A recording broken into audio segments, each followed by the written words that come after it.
All right, Chair Harrington and Board, welcome to the afternoon session and over to you.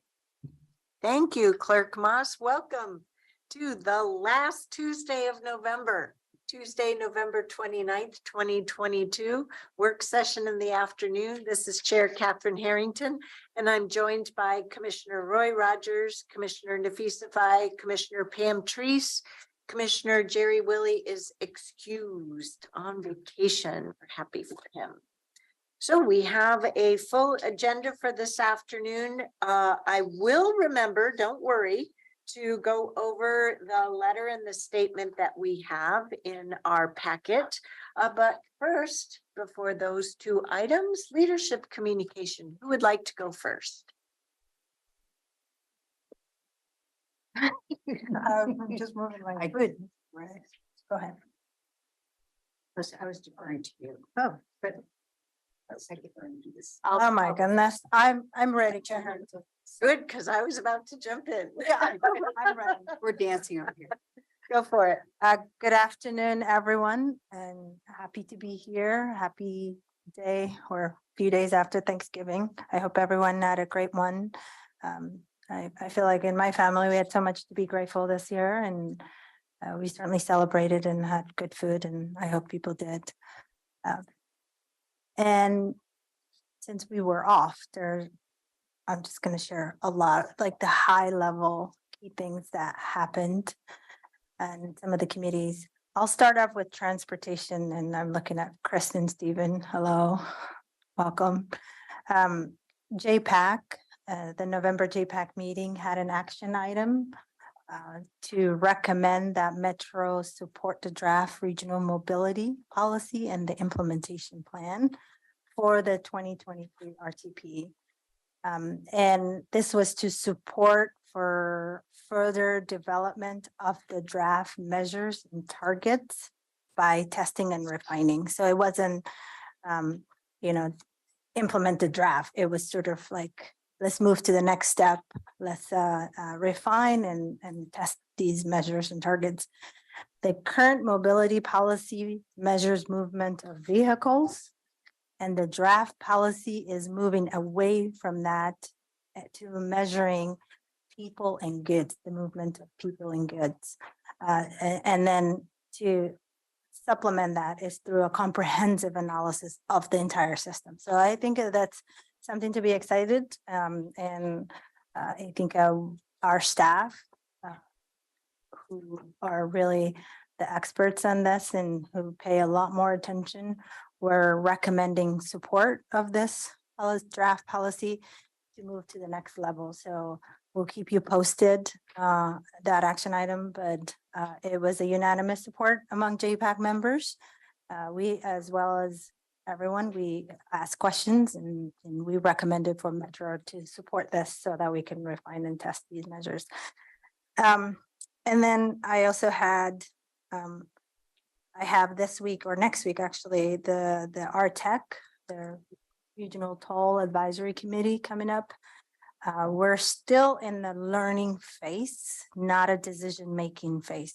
So we're still in the approving of our charter, having more conversations about the NEPA process. We're going to start that next time, this coming up meeting. So it's really still the early learning phase. And I'm looking at Christy shaking her head in agreement. So we'll keep you posted if there's any action items. But since we were on break with the holidays, we only missed that one action item. But I felt comfortable to move forward what the staff was recommending on transportation. And I had a lot of other meetings with our community members. I had a really interesting and good meeting with Lauren. She is we talked about Medicare multi-cancer early detection screening coverage act, which is a bill that's going to be at the state level this year. So it was really interesting to have on cancer related conversation, but the idea for the multi-cancer early detection screening will advance cancer detection beyond the 5 single cancer screening available today. So that was, and this bill is going to be shortened with MCED, which at first I misunderstood what the acronym stood for, but it's screening tests that can be administered alongside existing screening tests to increase the value of early detection visits.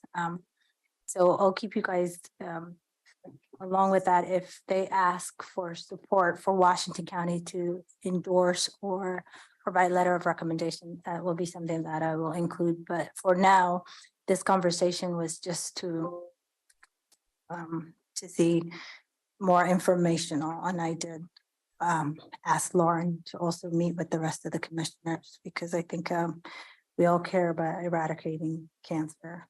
I would say safely. And I had our monthly November district town hall. This was focused on transportation this month, and we really had a lot of good conversation. A lot of the constituents that showed up had a lot of trauma related. Borough Road near Rorschach Road, some death, and sure enough, I think a few days after the town hall, the media picked it up, that news, and did a coverage. But we're meeting with the staff to figure out, but this is a city problem, not a county. This is a city road, which is in Tigard, yep. But we provided space for people to share their trauma, and some of the constituents. One of the constituents, her husband was the last person to feel the pulse of the person that lost life that night. So I want to extend my heartfelt condolences to the family that, lose the loved ones on the road. It's not easy. And then I had other meetings with the Regional Arts Commissioner, and just to, I think everyone is trying to navigate our budget challenges, and to try to figure out if they're going to keep getting the same amount of money they're getting. I'm looking at Tanya to just, people are worried, I think, but, and also having compassion that where we are with our budget issues, and where we are with the county. So it was a good conversation to just hear their concerns and their fears, and nothing action related came out of that, but just learn and listen kind of a meeting. With that, I'll turn it to the next commissioner that wants to volunteer to go next, or You're going to need to speed it up a little bit. Okay, I can go quickly. Watch this. So I don't have a lot to report on. I did attend all of the AOC meeting along with Chair Harrington, and Chair Fye came down for a bit of that as well. It was just like the other meetings. I think that's a fair way to put it. There were some highlights. I think the biggest highlight for me actually was the county dinner, and the fact that I got to enjoy an evening with people who we work with, and it was very well done. So thank you to people in the room Megan, who put it together. I appreciate that. I was frustrated with some of the presentations at AOC because there was no relevance for those of us from the metro area. And that means it's incumbent upon me and others who have those same concerns to provide that feedback. Oh, it was worse than not relevant. Yeah. I filled out my survey. Yes. So, and then I was also frustrated at the business meeting that AOC did not make the changes that had been recommended for the bylaws, including how officers are elected. So that was frankly a frustrating experience. I thought early in the week that the chair and myself had a good meeting with Derek DeGroot around the budget related issues and the formula that's used to establish the budget. But it didn't pan out in the end. Let's put it that way. And I'll let the chair further that discussion. I attended the MPAC meeting, and the important piece of the MPAC meeting is that the the motion was carried to accept the land swap 8-4. So that was good news. I can provide a backdrop to how that happened. It was a little convoluted, but that's kind of typical. The important part is where we got, and Clackamas is, as you may know, not happy with that, but that's what the vote was. The chair and I met with Representative Maxine Dexter yesterday. She wanted to talk about increasing the housing supply, and I wasn't sure if it was just about affordable housing. It was a little convoluted, but we did talk about the pressure on the county to do what we can, but the fact that we need our SDCs, we need to be able to provide the infrastructure when that housing comes online, or when and if it is to come online. Her focus was in unincorporated Washington County, and I believe that that's why I was included in the conversation. The chair used the opportunity to talk about the recent release of the DLCD's Oregon Housing Needs Analysis draft, and what that has the potential to what position that puts the county in potentially. So it was a good opportunity to have that interchange and to talk with the representative. This week, I did meet this morning with Laura Wilkinson from Hampton again, and that was in relationship to meeting to include Aaron Doyle in that meeting. I really wanted Aaron to be there to hear what their issues were and to help, frankly, me understand and navigate this. So it was a good meeting, and Aaron did a great job of asking pertinent questions about the HCP and the FMP. So I really appreciated Aaron's attention there. So that's mine, short. Thank you. All right, Oh. you could. Maybe I'll just pick two. I thought I'd have a little respite with everybody gone at AOC, but I had solid meetings, county meetings. Almost every one of them. I spent a good part of a day with ACT chairs from around the state in Salem. I found that they were very kind if you get to talk to them for a while. They perceive the metropolitan area a little differently than we all perceive ourselves. But the thing that I think was particularly interesting, and I know that there's an action on today's agenda at the Great Streets, is that it was fairly clear from the OTC members that they want something coming through the ZACs. So I'm hoping that we adopt a letter that the chair would sign to say, here's our project. They would forward on to the ACT, and then the ACT would say that's part of their program. So that, and we also got a good understanding, I think, around the state that the tolling program, that's just not a Portland issue. That's everybody issue. That's a statewide, all roads in their system could be eventually tolled. So very interesting. I have a very different thought on how that should work personally. The other thing I would tell you, and Marnie was involved in this, and we were over at Metzger Elementary to hand out turkeys, and I'm hoping you're going to send that group that built a nice thank you note. They ended up with about 30 extra. Didn't know quite what to do with them. I said, let's call a good neighbor shelter, which I did. I got on the phone and called them. They were so thankful because they had about 80 requests for meals. They had families and they only had 50 turkeys. So it was just a match made in heaven. We brought them all over there. Of course, they were getting lots of accolades, and I'm hoping that they'll get some real credit. I know the individuals, but I don't know the name of the company. Embarrassing. Whoever you will, okay. But I think they should be recognized for that kind of nice effort. So I'll just stop with that. But tons of meetings, but those are two important. You had a question yesterday about meeting for tomorrow. Did you get that cleared up? You cleared it up, I think, but should I bring that up? Is that what you're asking? I just want to make sure there was a calendar event originally on commissioners' calendars for a tech walkthrough for the town hall. And we're not needed for that. Staff needs to go through a tech walkthrough. It was on my calendar, so I Mine Make too. sure Okay. that they get their logistics down. And where I think was the company you're referring to related? That's one that you were at, remember the year Yeah. before, yeah. Isn't Yeah, that the, the two of you went last year. Yeah. Or were invited last it's- year. but they You did- were invited this year. Someday I'll get invited.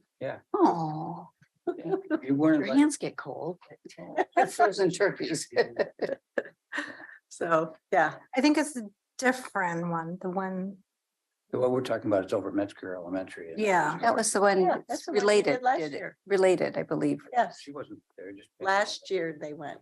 No, she was there last You were there at I- Metzger, right? I don't remember. home seeing it. plate. I went home. She went to home. Oh, Plate. okay. Is it Rory home and I were plate? both at Relate. year. It doesn't matter. And anyway, Oh. They're just Brenda long would frozen know. turkeys. if I could take 30 seconds more or less than that, I plan on attending virtually on Thursday, only because I live on a mountain and it's gonna be not good weather, I think, Thursday. And if it is good weather, we look forward to seeing you in person. All right, if it is, maybe. That roundtable was shortened. It starts at 10 and it's scheduled only for in the morning. Right. Oh. You have more time in the afternoon. Yeah. So, 2 hours. yeah. You do it. cool. All righty, I'll wrap things up before we move on to the letters. I too attended the AOC conference. During that, we had the annual Council of Forest Trust Lands committee meeting for the various counties. One outcome of that was in our region discussion, we talked about the next steps for the forest management plan, and I pitched an idea and folks seemed interested. So we're going to arrange a meeting of the 3 counties, Washington, Clackamas, and Columbia, in the middle of next year to go over the draft FMP before it goes to the Oregon Board of Forestry. And who's going to be doing that presentation was? The department, Yeah, it's it's their from- plan. Yeah, that's what, I just wanted to clarify that. So you hopefully have I thought I sent an email to that effect last week too. But maybe I only sent it to the staff to make sure to set it up, but it's gonna get on the rolling agenda. Commissioner Treese mentioned the dues increase. Greg Munn is helping me out. AOC is finally releasing their spreadsheet, so I no longer have to do this in pencil with calculator and eraser. And new officers and steering committee chairs were elected at the business meeting. The new chair, Chair DeGroot, announced that he has 2 focus areas. Legislation is one, and then lobbying and peer support. Legislation and lobbying and is the first one, and the second one is peer support. What he sees AOC is good at the 2 core focus areas. He also announced that with the new chairs, they're going to be setting up new meeting dates. We will continue to have the legislative and board of directors meetings on Mondays, and that once a month on Mondays, there will be 2 steering committee meetings in the morning. And so the other 3 committee meetings need to be set up the week before that. But that's as much information as we have for 2023 calendar so far. Stay tuned. Also that week was the Public Safety Coordinating Committee meeting. Tom Powers did a really great job highlighting our legislative agenda for that group, and a new committee roster is coming forward. Whoops, I forgot one AOC thing. Sorry, I voted no on the AOC budget due to my view that the load of the dues is unsustainable for us. I think it's important to note that I also voted no, but there were a couple others that did as well. So I think that the concept of the structure of the budget is getting across. So, excuse me. We'll see. I am hopeful that the new treasurer and the new second vice chair, yes, vice chair will follow up and be interested in learning more about the data. We'll see. The amendment of the budget was confusing, wasn't it? I think I was listening and somebody Chair Smith made an amendment, or should we be seconding? I thought Colin made the amendment. It was confusing, but that amendment was voted down. Yeah. So we did finally get an AOC budget that was adopted. I had a meeting with Portland Mayor Ted Wheeler on his proposals for advancing some homeless support solutions. He was very clear that they're trying new things. And one of the things that they're doing is previously when they were doing the work to try and cite 6 different safe sleep villages, they were finding sites and then starting neighborhood engagement. And what they're doing now is they're just engaging with all of the neighborhoods in the city and saying, look, this is what we're trying to do. This is what you can expect of us. What do you think of this? And so engagement up front before they have any sites around what their intentions are for sites and what supports the city will provide not only to the sites, but also to the neighborhoods. Did your discussion include budget issues? Yes, he explained his intention is to not deviate funding. So we'll see what happens. And when you say deviate funding from the Supportive housing Yes. services measure. But he still has this broad, it's going to take funding from everybody. So we'll see. We'll see. I spoke at a PBA leadership class on counties. And I participated with Multnomah County Commissioner Lori Stegman. It's something I've done a few times in my tenure. It's fun. It's fun to hear their questions. See, I already covered that one. I just want to give you a couple of heads up. We're meeting next Wednesday for a CWS training meeting. That's December 7th. Please be sure to check your email. Our input surveys for the CAO performance are due this Friday or Thursday, December 1st. That would be Thursday, I think. And we have our town hall next Tuesday night. So December's on our doorstep and we've got a lot going on. So if we could, in our remaining time, get to the other things that are on our agenda. The first of which is the Great Streets Program letter. Before you do that, I don't have any questions on the agenda. Oh, thank you. Yeah. Yeah, we have our business agenda. We'll go over the statement checkpoint on that in a minute. But beyond that, were there any questions on tonight's agenda or meeting? Great. So for the letter, the draft letter to the Region 1 Act members.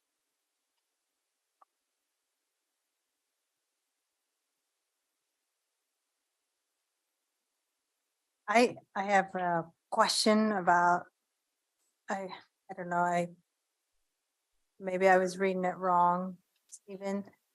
In the beginning, share the request from ODOT region, share to who?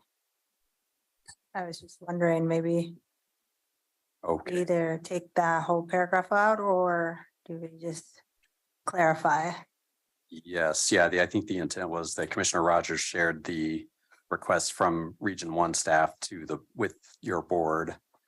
So we can clarify that. Yeah, it is a Mhm. little weird. Yes. I honestly, if I Where were are we me going? writing, I would take out the first two paragraphs, but Okay, what you're saying, but yeah, we were, trying to link it back to their initial suggestion that ACT members share this and try to solicit some feedback in relation to the program, but we Who are can, we commenting to, just to the act, or are we commenting to the OTC? it's really addressed to the act. That was the specific request. And then we thought maybe it was appropriate to CC the OTC because ultimately they're the final decision makers on the future of the program. So, I agree with your point. The Yeah, first could we two start? paragraphs are Yeah. superfluous. yeah, Okay. Duly noted. We can make that edit. And then really the intention, I think, in the program, and Commissioner Rogers certainly can jump in and fill in the gaps here, but it's a pilot program currently that's very a limited amount of funding across the state. We think it's a great concept. There are a number of ODOT programs that address smaller spot improvements, but really there isn't a program that takes a more holistic look at needs of a corridor.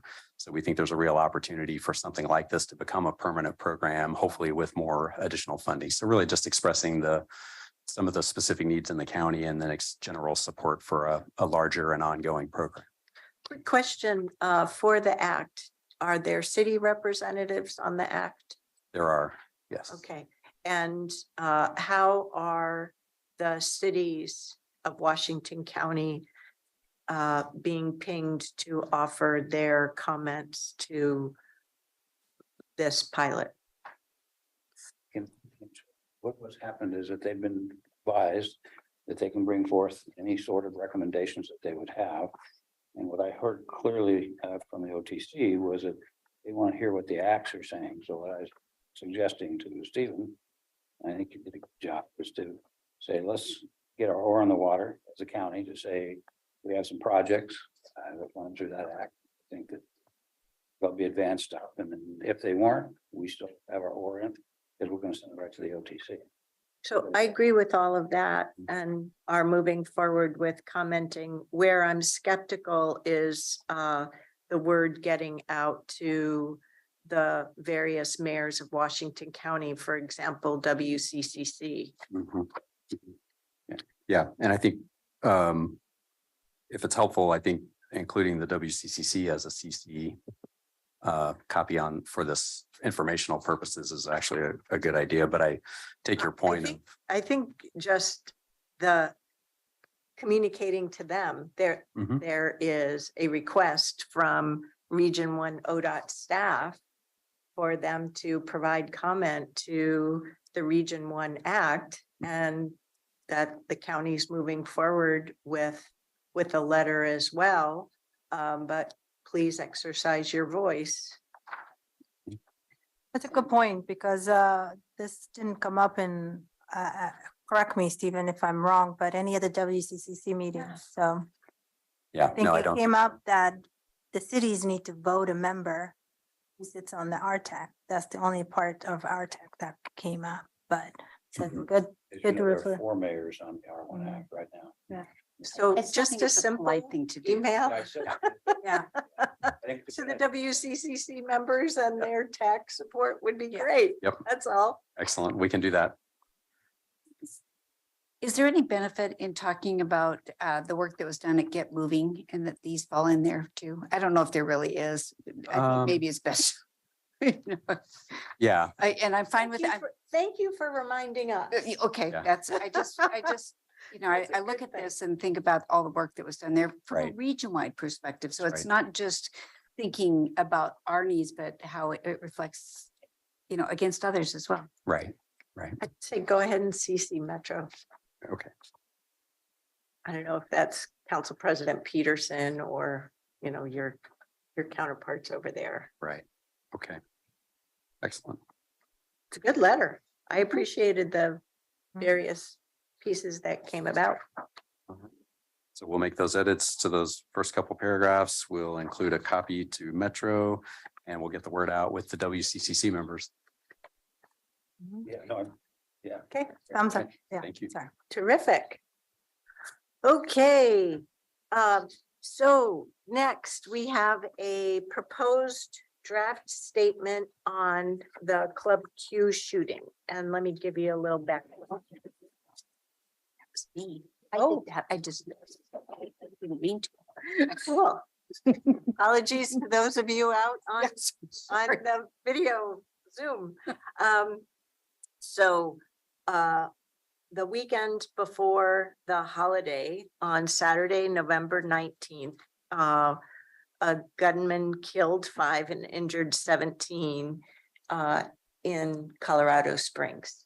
That happened to be the very same day that the world was honoring Transgender Day of Awareness. And I have seen all throughout Washington County and wider in Oregon that this has been yet again another event targeted at our LGBTQ community members, and they're quite traumatized. And many community members, and including our own employees, are asking us to exercise our voice, and at a minimum to help reassure them that they are valued, that we want them here, our employees working here in Washington County, our community members. And so with a little bit of help from our staff, I leveraged information and put together this draft statement for your consideration. So, and what I would like us to do is, talk about this, refine it, questions, whatnot. And I propose adopting it, well, having us, I'm using the word adopting loosely, but that it would be a statement from the board that we would share this evening so that it is timely to the events and that we can help in the process of healing and advancement here in our community. So that's the background. I appreciate providing this statement, and I do, because I think it's important that we reflect what the emotions, frankly, primarily of our employees in our community. It's a validation, and it's a way of saying we understand what happens nationally, globally, has an effect on you as well. And in this time, we want to know that we stand with you. And that's the way I read this. And that, for me, that's very positive. I also like the fact that there were resources included in here. It's not just, we're sorry, we stand with you, but here also, if you are finding yourself in these situations, here are some resources that are provided. So there's so many things going on now that I see companies standing behind their employees on different issues that come up. You see companies saying we're not going to do business with X community because of the effect on our employees. I think that we need to follow in suit, and this is an example of that. So I'm very supportive of this. Other thoughts? I'll jump right in, Chair, and then, yeah, thank you for bringing, it's really horrible. It's just, the world is just full of pain and trauma, but I'm glad we're, recognizing and taking a stand and condemning these actions. I saw the letter. I think I was more focused. I saw the letter and then I think I got focused on my emails and saw the question Commissioner Willie asked, and then saw the response from our, I think this is all included in the materials that are published. It's my understanding. No, you're confusing it with the second email. Second email, okay. Anyways, with that confusion, I appreciate what the Latricia's comments were for this letter. Am I confusing it again? No, Did that email correctly come through? Comment. Yeah. So those ones, I think of those are, I agree with those refinements is my point here. if you would like to Yeah. make suggestions, Suggestions, I did yeah. not. I stuck with the letter that I sent and put together. So Yeah, I would if like you're us to looking consider some of the changes that was being recommended. So please articulate what those are. Yeah, let me pull out my emails. I assumed it was, I saw an email from you, Kevin, that I thought it was published, but I did put together a version with all the Trish's revisions and have that ready.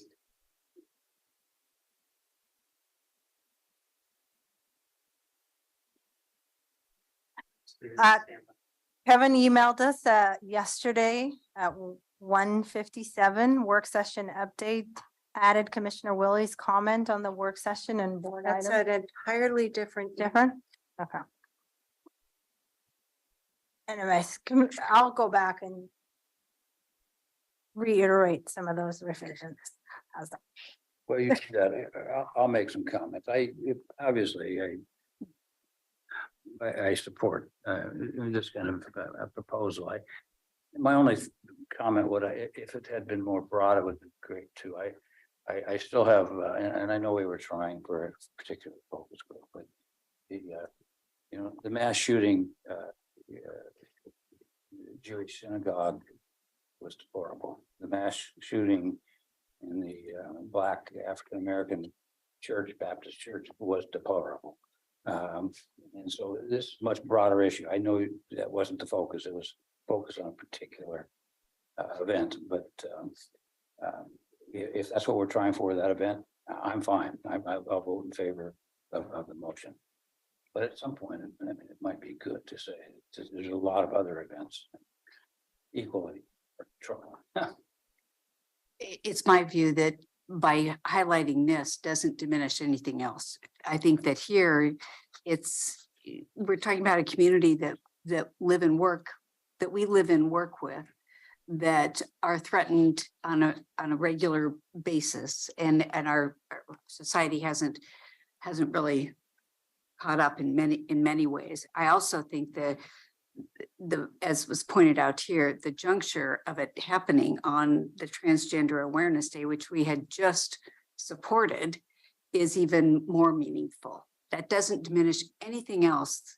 It just means that it's particularly timely, and that's why I think we need to get through this and get it on for tonight.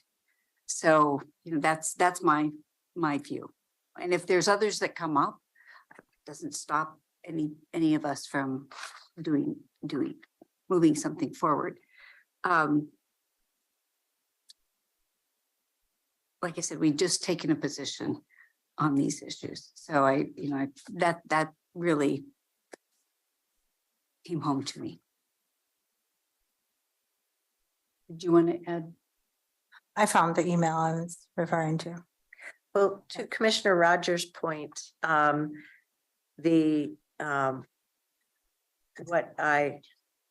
any general instance of hate, that's where instance number 1 is applicable, as well as items 4 and 5 come in, but also the point that in the last paragraph, we keep moving forward and support each other in our greatest needs and traumas.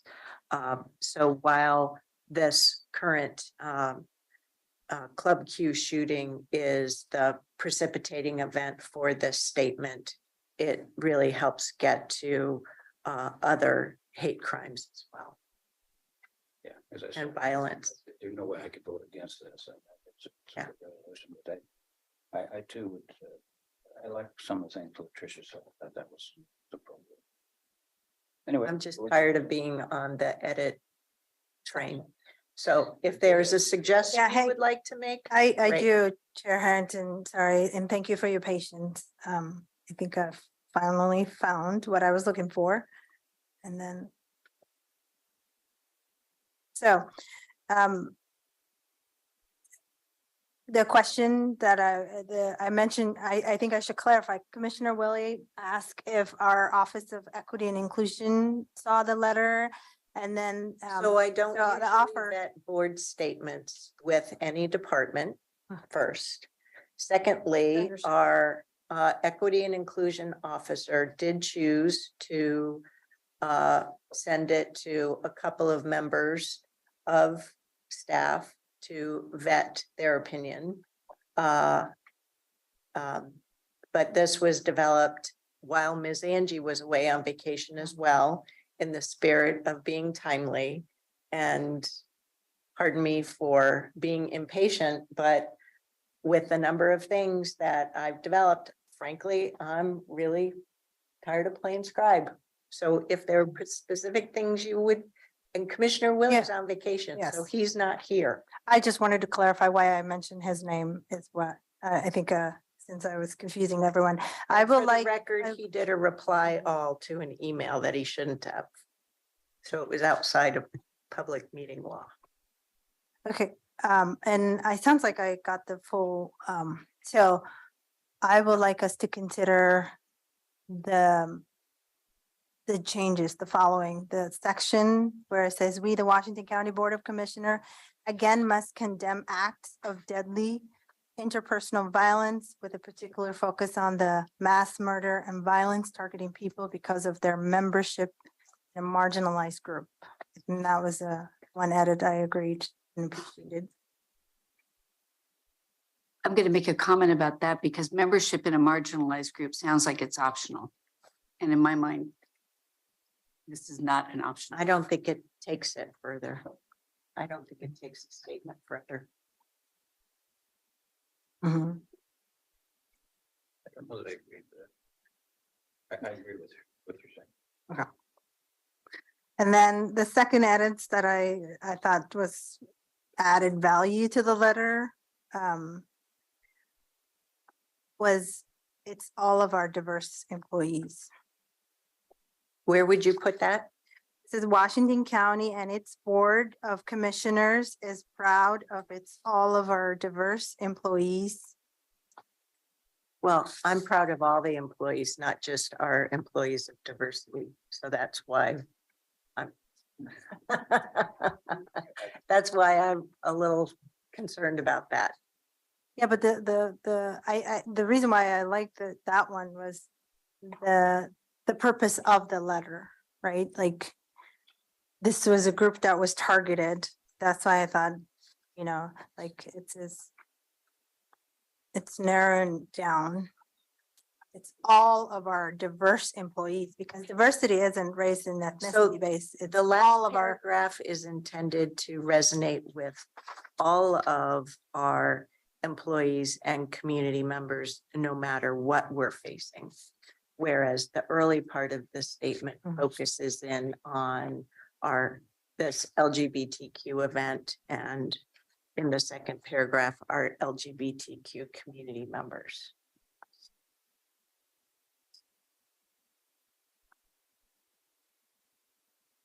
I buy their argument. I like the earlier, we're there, but that's the argument. I think those are the two edits I thought was adding value. I think the rest, the letter could stand. There were more edits that were provided, but for me, those were. So if nobody agrees with the diverse part, and we could just make the first paragraph edits. Yeah, I agree with your first one. What would you change in the first paragraph?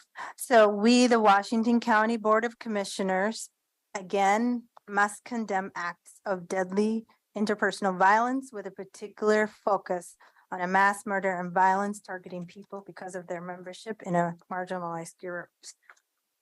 And then the second one was the diverse employees, but that has not gone forward. Troubling about the membership, but it would be a different word. Being part of a. Remember, It's hard. So different words. targeting marginalized people is where the original document is. So I'm fine with if the membership is bothering. It bothers me, frankly, and I'm just saying. And I keep it. also, I'm okay with condemn acts of violence. Yeah, ended there. Yeah, Yeah. And then the next sentence will say then targeting and marginalized people. And I'm just trying to find a medium here. So I'm okay with the letter as it stands. I recognize the changes you'd like to make. So Feel free to bring them forward to tonight and then we can vote. let's not, I'm going to just make the statement. Let's not lose track of the fact that we all think this is an important thing to do. We all think that this is, that's what's important here. It's not what our little words are. It's really, this is a statement from our hearts. This is a statement that says, No, I appreciate it. and so I don't want to lose track of that in the minutia here. Yeah. So I'm just gonna say I support the letters as it stands. Wordsmithing or not, content still stands to your attention. You should be proud for bringing this forward. I agree. But we're. And I hope our employees, I hope our community hears that part. That's what I'm concerned about.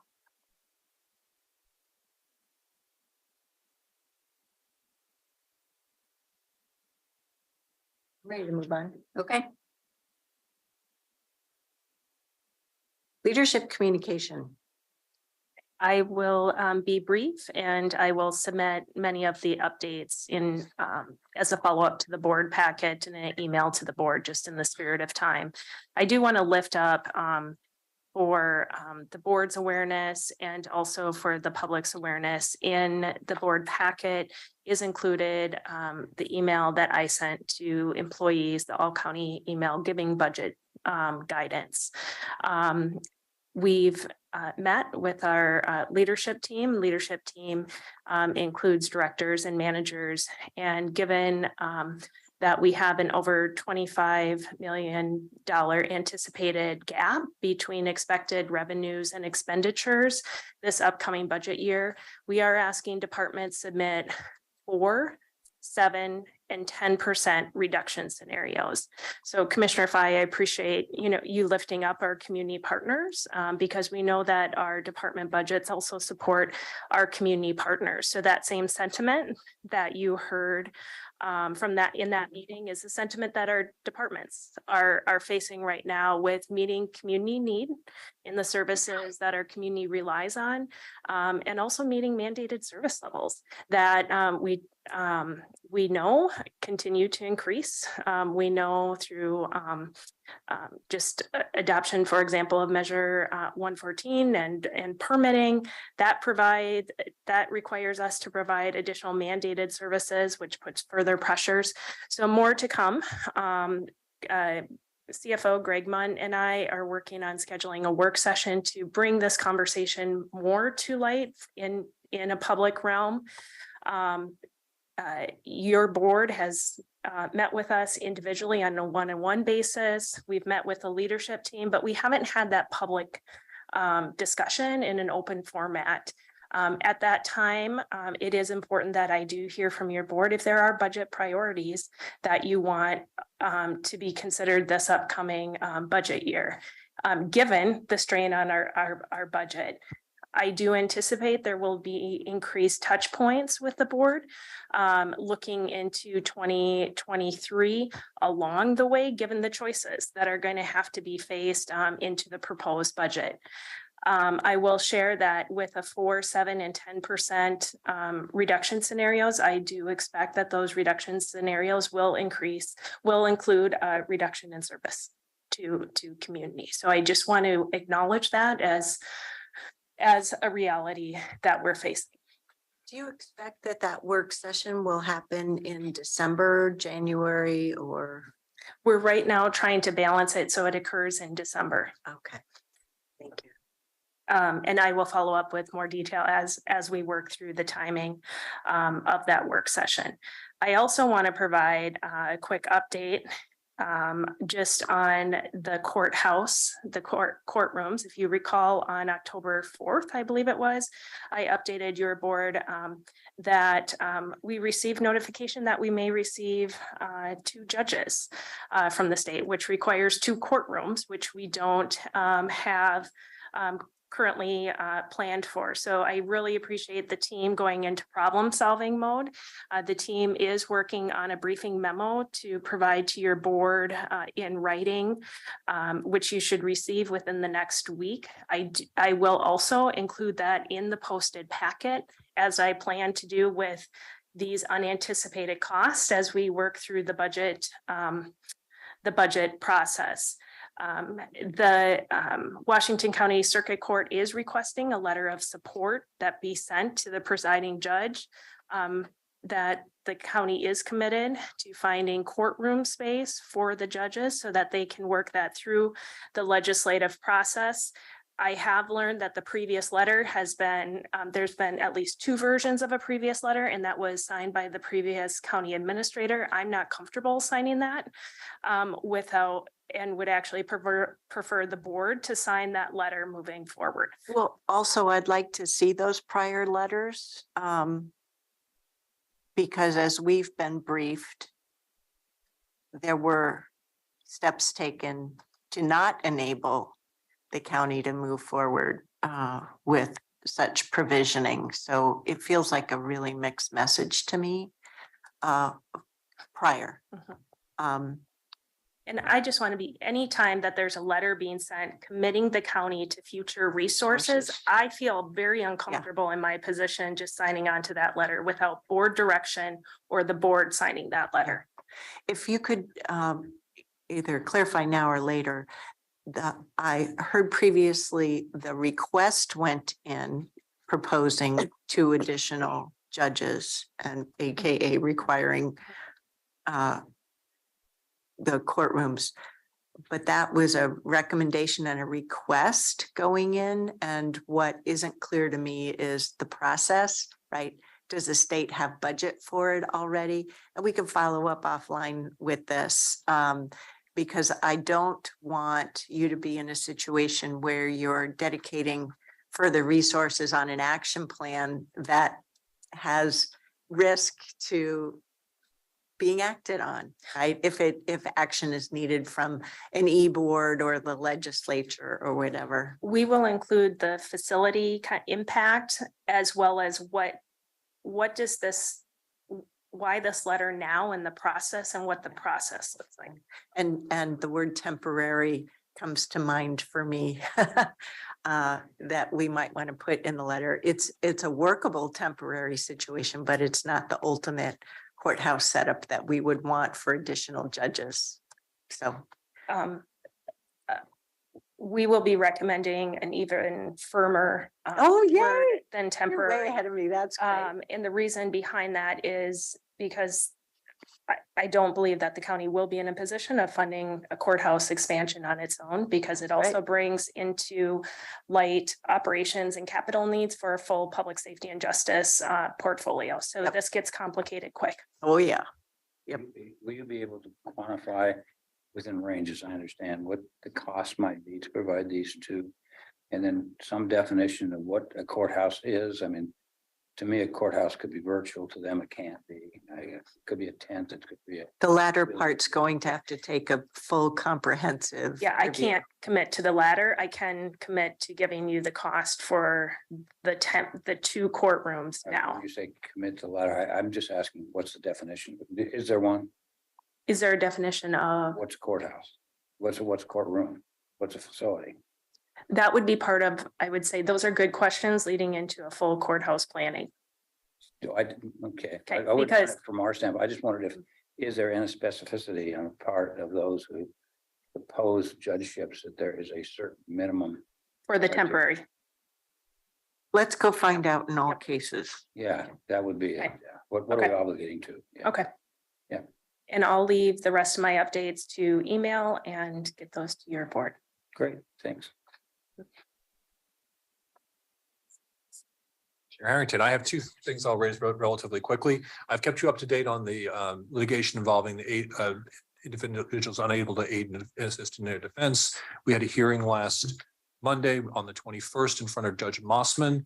My takeaway from the hearing is everyone realizes that this is a virtually intractable problem. There are just more people than we have beds for who need beds. And I think that's a part of our failures on so many levels of our society that it's challenging. Judge Mossman began the hearing by telling us that he didn't take his steps lightly, but that he realized that he issued an extraordinary order and that it had consequences, but the consequences for people waiting in jail for unreasonably long periods of time to get to the state hospital were greater, and he had balanced those. But he heard us out, and at the end of the hearing, he did a couple of things. One, one of our pushes was he hadn't made the required findings, that there were no lesser intrusive alternatives in the order he made overriding state law.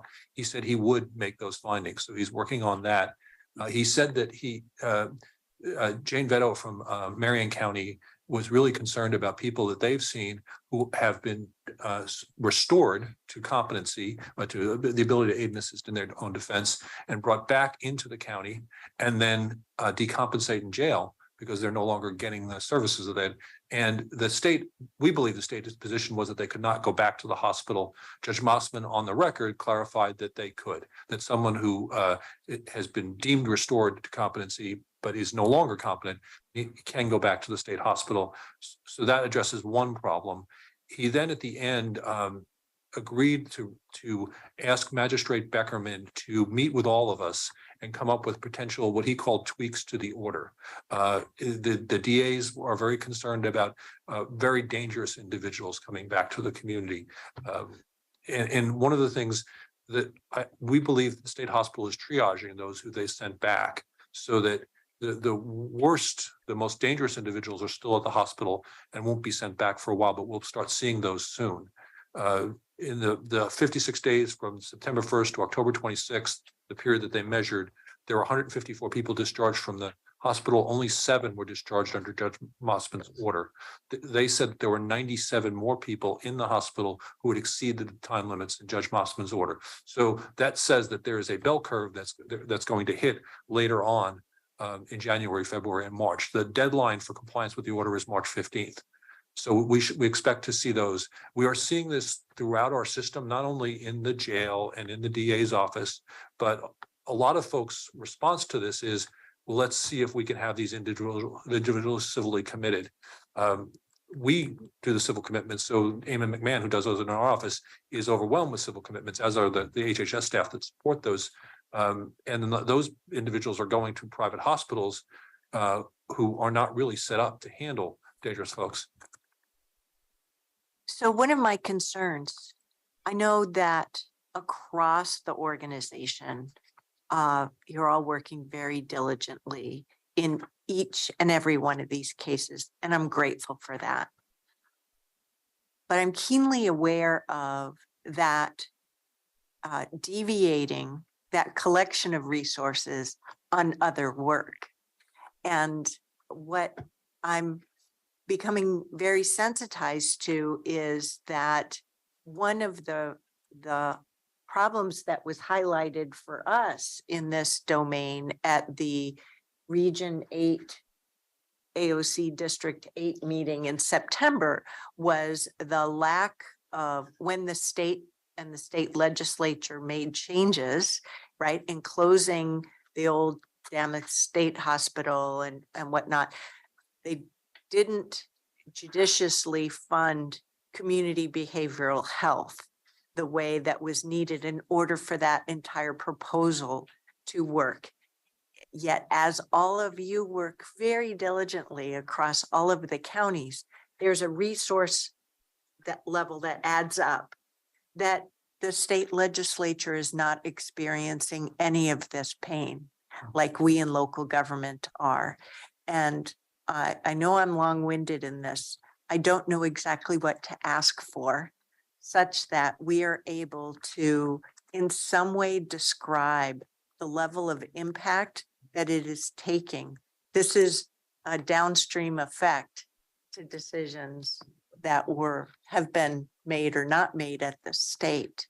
And I think we have to think about over, as you continue to do this work for some period of time and these 97 more cases before March 15th, figure out a way to describe that level of work, because it is an investment. It's a sunk cost, and we cannot continue to carry that sunk cost because other important work on behalf of the community is not getting done. So somehow, as you all go through it, please keep track of what your efforts have been from case to case to case, so that we're able to paint a picture. During the course of the state legislature in 2023, communicate to our legislative colleagues as well as to our governor that this is a problem that is having detrimental impact on county, I would assert, county government services and function. So keep up the good work. Well, and Couldn't ask for better. it is throughout the county. This has touched so many different people from the county. And I will tell you, it's heartening to watch people work together, even though they have different views, to try to come to solutions that are challenging. And Yeah. as you said, many Caring for the individual and the community at the same time. the really sad thing is that there are people in our community who need help, we do not have the resources to provide that help to. Whether there's someone who's been charged with a crime or someone who hasn't, someone who's mentally ill needs help. And it's a struggle right now. And I feel very, very much for the folks in HHS who would deliver direct services to those people. Yep, I agree. I just wanted to touch on Measure 114. It goes into effect next Thursday. We are working on implementing, but obviously will not be implemented next Thursday. There is a pending lawsuit in the federal district court in Portland with a request for preliminary injunction. The hearing on that will be on December 2nd. Which is Friday. So we may hear more on that. I will keep you apprised of that litigation. As part of our presentation today on election results, I'm going to give an overview of all 4 of the measures that were on the statewide ballot, and I'll be able to answer questions about that measure then. And that's my update.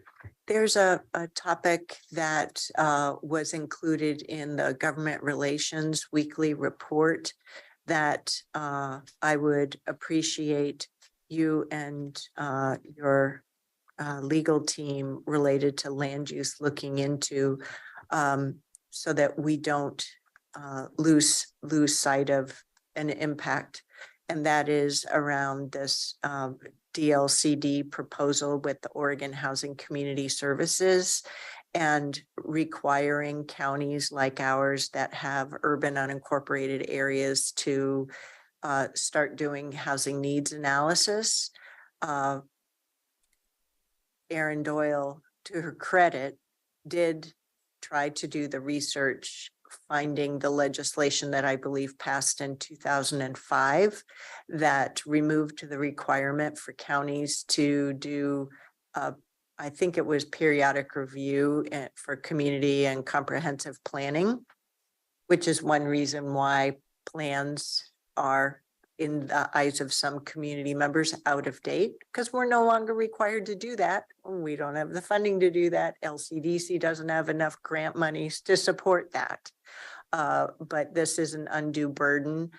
They're moving forward with saying that, well, you can just apply for the limited grant funding. Well, yeah, that's so inadequate. It's a joke. So just as I'm seeing media articles about how some communities are suing the state on the climate adaptation, I think we need to start researching, my level of tolerance for underfunded and unfunded state mandates is exceeded. So I know land use is always fun, and you and Rob will have at it. Yep. I look forward to learning more. Thank Great. you. Thank you, Chair. That's the end of my report. Clean Water Services, Ms. Diane Taniguchi-Dennis is here and actively listening. She's still dealing with some health effects and unwelcome coughing episodes. So Mark is here, present with us, and will ensure to be the voice for Diane today. Good. Thank you, Chair. Unwelcomed. Thank you. Thank you, Chair. I don't have a very short brief update. I guess this is the hybrid version of clean water service. What I will tell you is that we do have our board learning next week on Wednesday, the 7th, and that'll be from 9 a.m. to 2 p.m. at the Durham Conference Center over at Tigard. We'll have packets to you on Monday with the agenda and background materials as well. So we look forward to spending that time with you. Any special clothing required? Not this time. I don't think we're going to be doing any harbor bathing or anything. I just like that. curious. I know you're always prepared, so thank you. Do we have any homework in that packet? No, I think it's following up on a number of items that we've had in our board initiatives. Okay, In terms great. of updates on our cost of service study and board meeting optimization and all issues that you'll be familiar with. Excellent. Thank you. Well, sorry, folks, we're behind schedule by about a half hour. Sorry. We'll move on then to topic 3 and the applications for appointment to the Public Safety Coordinating Committee. Thank you. Good afternoon, Chair Harrington, Commissioners. For the record, I'm Erin Calvert with the County Administrative Office. The purpose of today's work session is to review the applications and recommendations for appointments to the Public Safety Coordinating Council. And the question before your board is whether you agree with the recommendations and would like to proceed with formal appointments during your business meeting on December 13th. The PSCC will have 3 vacant positions starting January 1st of 2023 for a term ending on December 31st of 2024. The upcoming vacancies and the subsequent recruitment period were announced by your board on September 6th. And at the closing date, there were 4 applications.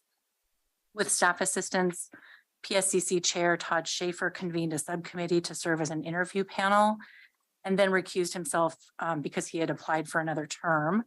Commissioner Willie D.A. Barton and Executive Director of CARES Northwest Jenny Gilmore Robinson conducted 4 interviews via Zoom on November 3rd. All of the PSCC, or excuse me, at the PSCC meeting on November 18th, the interview panel presented the slate of candidates and noted that all 4 had exceptional interviews. They all brought skills that would contribute well to the council. There was discussion, had there been 4 vacancies, that they would have recommended all 4 to the council, but with only 3, the panel did recommend 3 candidates, which were later voted on at the meeting and approved to be recommended by appointment for your board. So the recommendations, not in any particular order, are Todd Schaefer. Mr. Schaefer is a resident of District 2. He's currently serving his first term as PSCC member and was elected to and is serving in the role of chair. Mr. Schaefer is passionate about the mission of assisting in improving public safety in Washington County, and this passion has been demonstrated over his first term and in his interview. He's committed to using an equity lens throughout his work and has genuine curiosity and collaboration on how to affect change and improve the lives of all communities in Washington County. He identifies as male and white. Susan Pozdina is a resident of District 2. She's interested in thinking about how to use the limited resources to promote public safety for all residents in Washington County and also supports populations struggling to improve their well-being. She had reviewed the agendas and the minutes ahead of the interview, which was fantastic, and ended up asking some really good they captured as some challenging questions, which was really refreshing for the interview panel. I think she's ready to have some tough conversations at the table. She's been a public school teacher and more recently a director at Kaiser, overseeing forecasting, market assessment, market strategy, and product development. She has experience creating clinical programs that acts on the needs of diverse groups in the community, and she identifies as female and white. Rachel Schutz is the 3rd candidate being recommended. She's a resident of District 4. While she is applying in the role of a lay community member, you all may know she has 15 years of experience in social services, including her current position as the Executive Director of the Family Justice Center.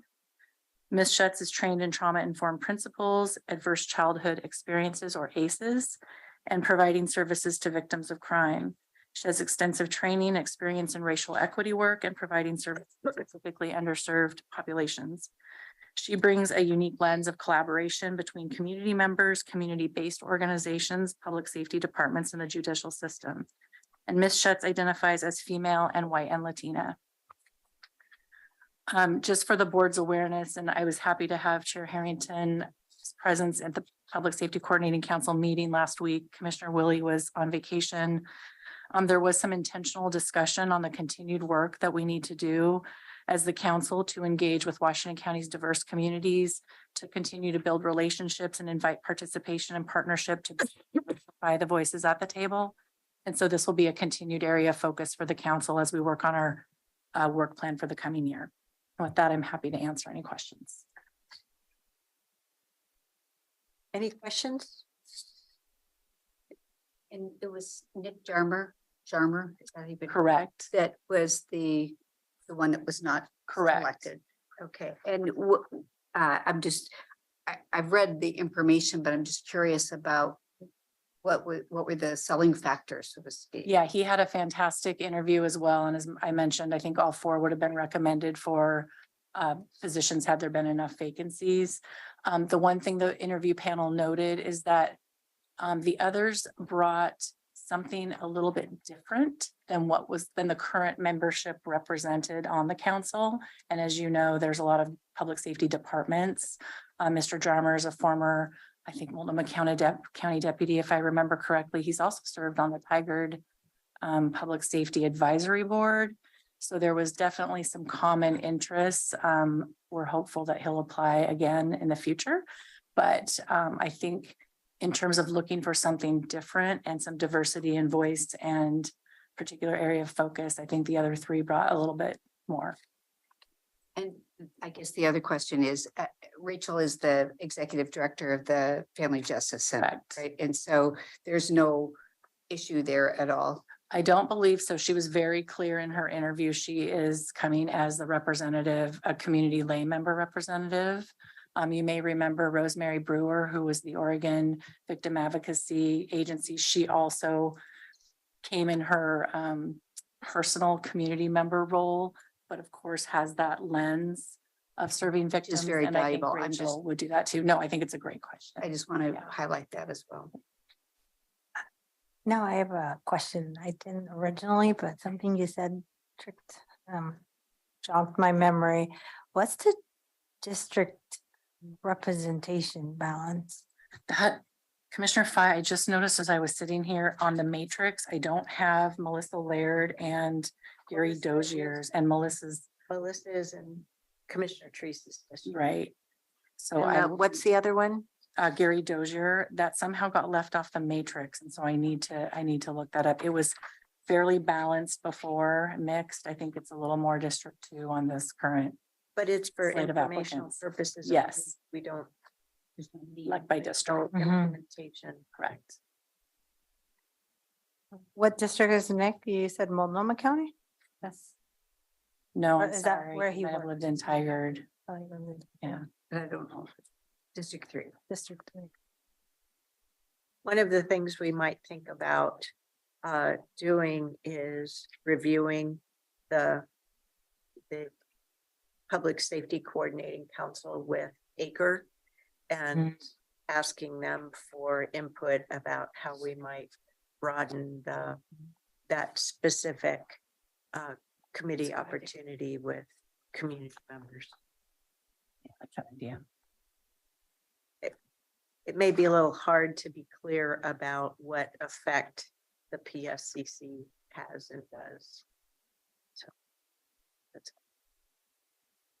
Great, thank you. sounds like we'll be right. ready to move forward with it. Thank you very much. Salary Commission recommendations. This will just be our second time. Yes. I think it's oh.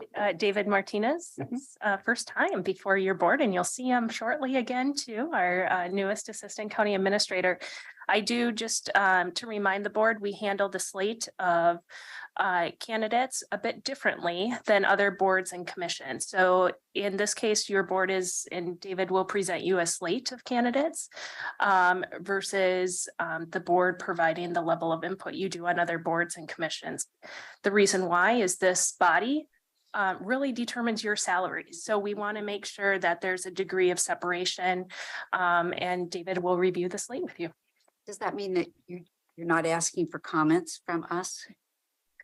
The staff recommendation would be a recommendation of adopting the slate.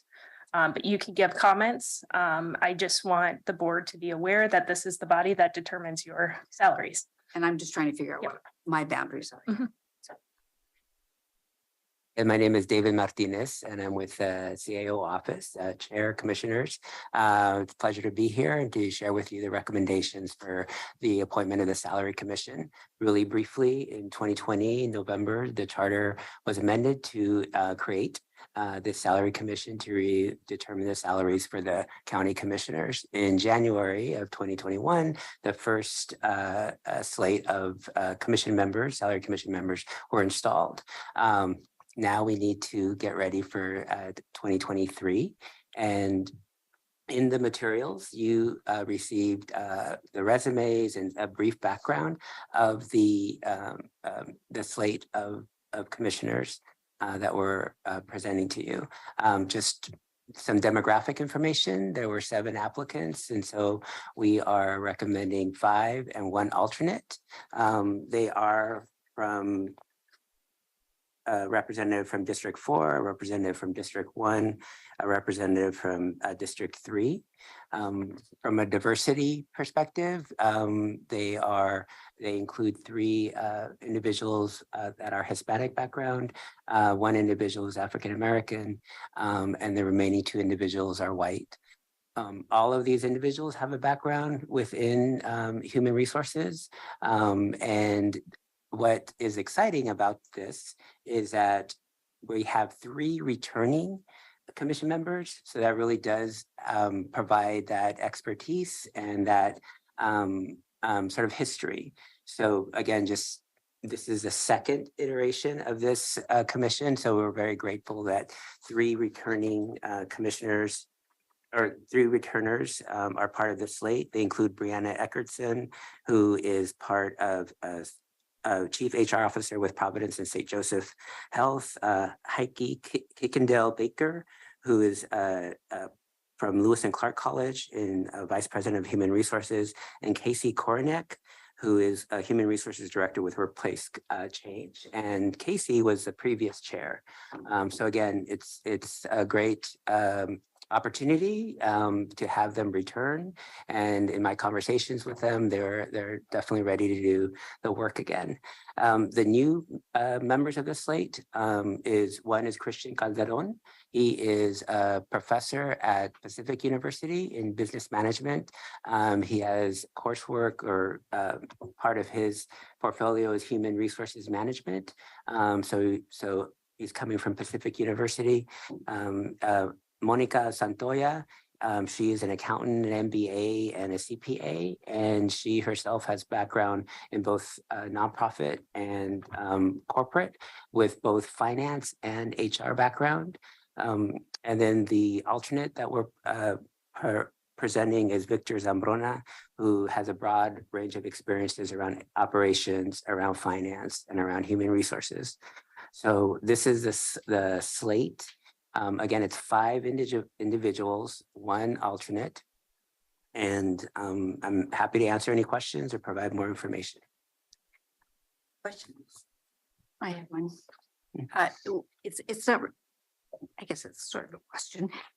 Human resources is a broad spectrum of different disciplines within it, right? And so when I look at this, it's hard for me to see who's had experience, with the exception of Casey, direct experience with compensation review and compensation setting, because that's very different than organizational development, which may be in the human resources portfolio. So that's my only, my question is, was that plumbed in these interviews? So I'm just lifting that piece up for awareness with my fellow commissioners as well as just in general. Yeah, I'll just share during sort of the interview and the vetting, I looked at the finance background and the compensation background for some of these individuals. So the 3 returners, the 3 individuals that are returning both have a human resources and compensation experience. Right. The new additions probably bring more of the finance and general compensation experience. So just to be transparent, looking at a balance of, we have the historical perspective, and so they have an understanding of what is expected from their role from a compensation perspective. And then we have these new individuals, so we'd be adding their insight. And as we move forward, will we have the benefit of like a Steve March that we did previously in relationship to leading that group? I didn't think we.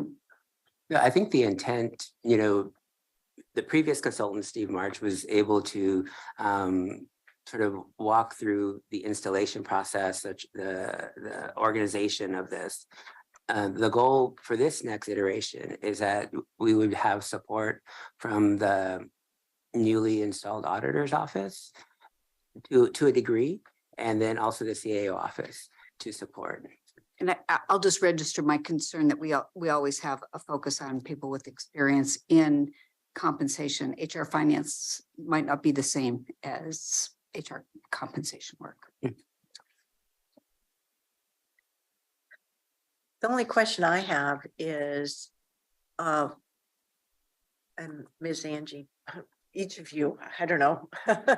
I'm wondering, I really appreciate how we have experienced subject matter experts, at least more expert than me, looking into this and doing this work and also doing it transparently and following the voter approved charter.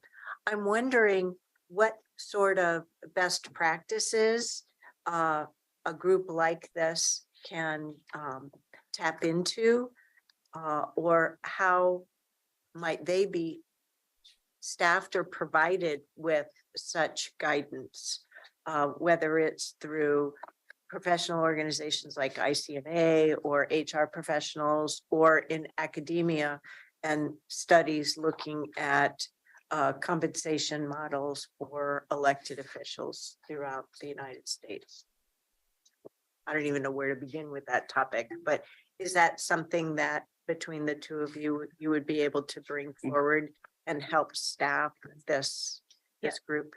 What we see staff's role in this process is to really be information gatherers and bringing the needed information to the table so the Salary Commission can do their work. Yep. So answer is yes. Great. Well, I certainly appreciate their contributing their time and expertise.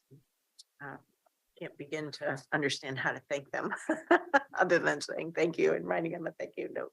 Well, and I do want to just lift up, and I believe your board is aware, anytime that we're targeting a certain subject matter expertise, that's always more challenging to find individuals to volunteer or to sign up. And Mr. March really found it challenging the first time. So really grateful for his leadership and work the first round, and that we have 3 returning, because that's a great base to continue to work from. Yeah, great. Thank you. Question, Chair. You said the incoming auditor will be involved. I have a question. Was the previous? You're shaking your head, so maybe I. Yeah, I think one of the things that we are wanting to do is be a resource, or have the auditor office be a resource, and so they will be just providing some overall initial information in terms of the role of the commission, and this is just a way of engaging and sort of connecting their work. I asked that question because I don't recall the current auditor being involved in the previous years. And this has to do with the charter, or is it something? No, it's not in the charter. It's not in the charter. The charter is really kind of silent how this is organized. In Multnomah County, the auditor's office does oversee the seating of the Salary Commission and the full management of the Salary Commission. What we're trying to ensure that we navigate is that staff's role is really a resource. I report to the Board of Commissioners, so I don't want to be seen as intervening with this process. So what we're trying to do is navigate what the best route to ensure that this body is really independent per how the charter is written. I was just asking the chair a side question. I didn't know how the auditor's salary was determined. But apparently it's part of the charter. It is in the charter. Charter, yeah. Okay, and got it. So who's determining how the auditor office gets involved in this? Any involvement of the auditor's office and any kind of structural change will come back before your board. Or as information. We need to make sure, I want to ensure that we are operating in the bounds of the charter and we're working with county council on that. And not to seem that we're interfering with the process too. And I just would comment again from the resource question, wanting to make sure that the salary commission is equipped with the relevant information and, best practices and, connecting, whether it's academia or other organizations. I think that's sort of the lens that I'm using in terms of this process. I think I would be comfortable in the convening of the salary commission and asking them if they are comfortable with the county independently elected county auditor serving as a facilitator for their meetings. That's what I believe you're proposing. Or if they feel that the county needs to take on the expense of hiring an outside facilitator, as done with Mr. March. And in that case, we would have the salary commission involved in that process because kicking it off, it was just to get it off the ground. And so the county just contracted directly with Mr. March. Yeah. We're only on second round of this. Yep. Any other questions? Building as we're going. Yep. So we'll be coming back on December 13th during a board meeting for approval. Great. Thank you. you. Okay. One more and then we get a break. Oh, no, time wise, we're way past a break. How about if we take a break now? Okay, 15-minute break. See you back at 10 minutes of the hour. Thank you. If that clock is.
want to say about how.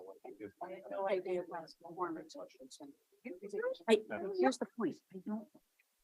Okay. Because I wanted. We're all gonna go down and on Yeah. the floor. And I'll make a comment, but I want to.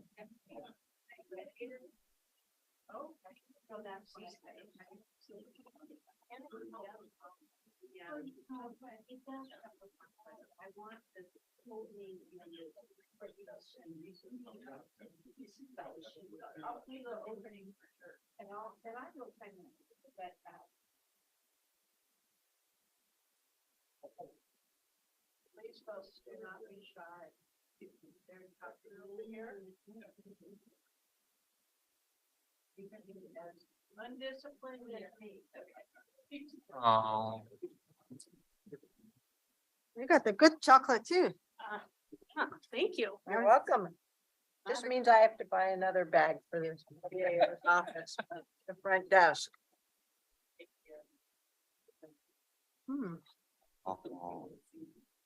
Right. Not like the day in my house when my kids decided they actually liked their chocolate. Because now I was like, no, I have to share my stash. All right, commissioners, welcome back. Back to you, Chair Harrington, and Commissioner Rogers will be back inside in just a moment. Okay. Terrific. So we'll pick up. Sorry, folks, we're a little behind schedule. As I talk with my candy-filled mouth full. Next topic is our November 2022 preliminary election results update. Welcome, Mr. Forrester.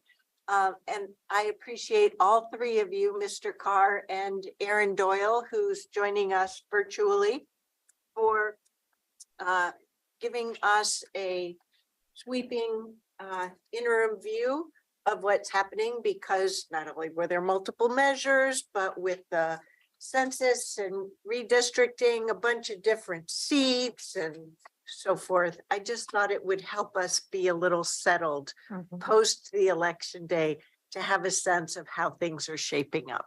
Yeah, So thank you, Chair Harrington. And this differs from our normal presentation. We're not asking for any board direction.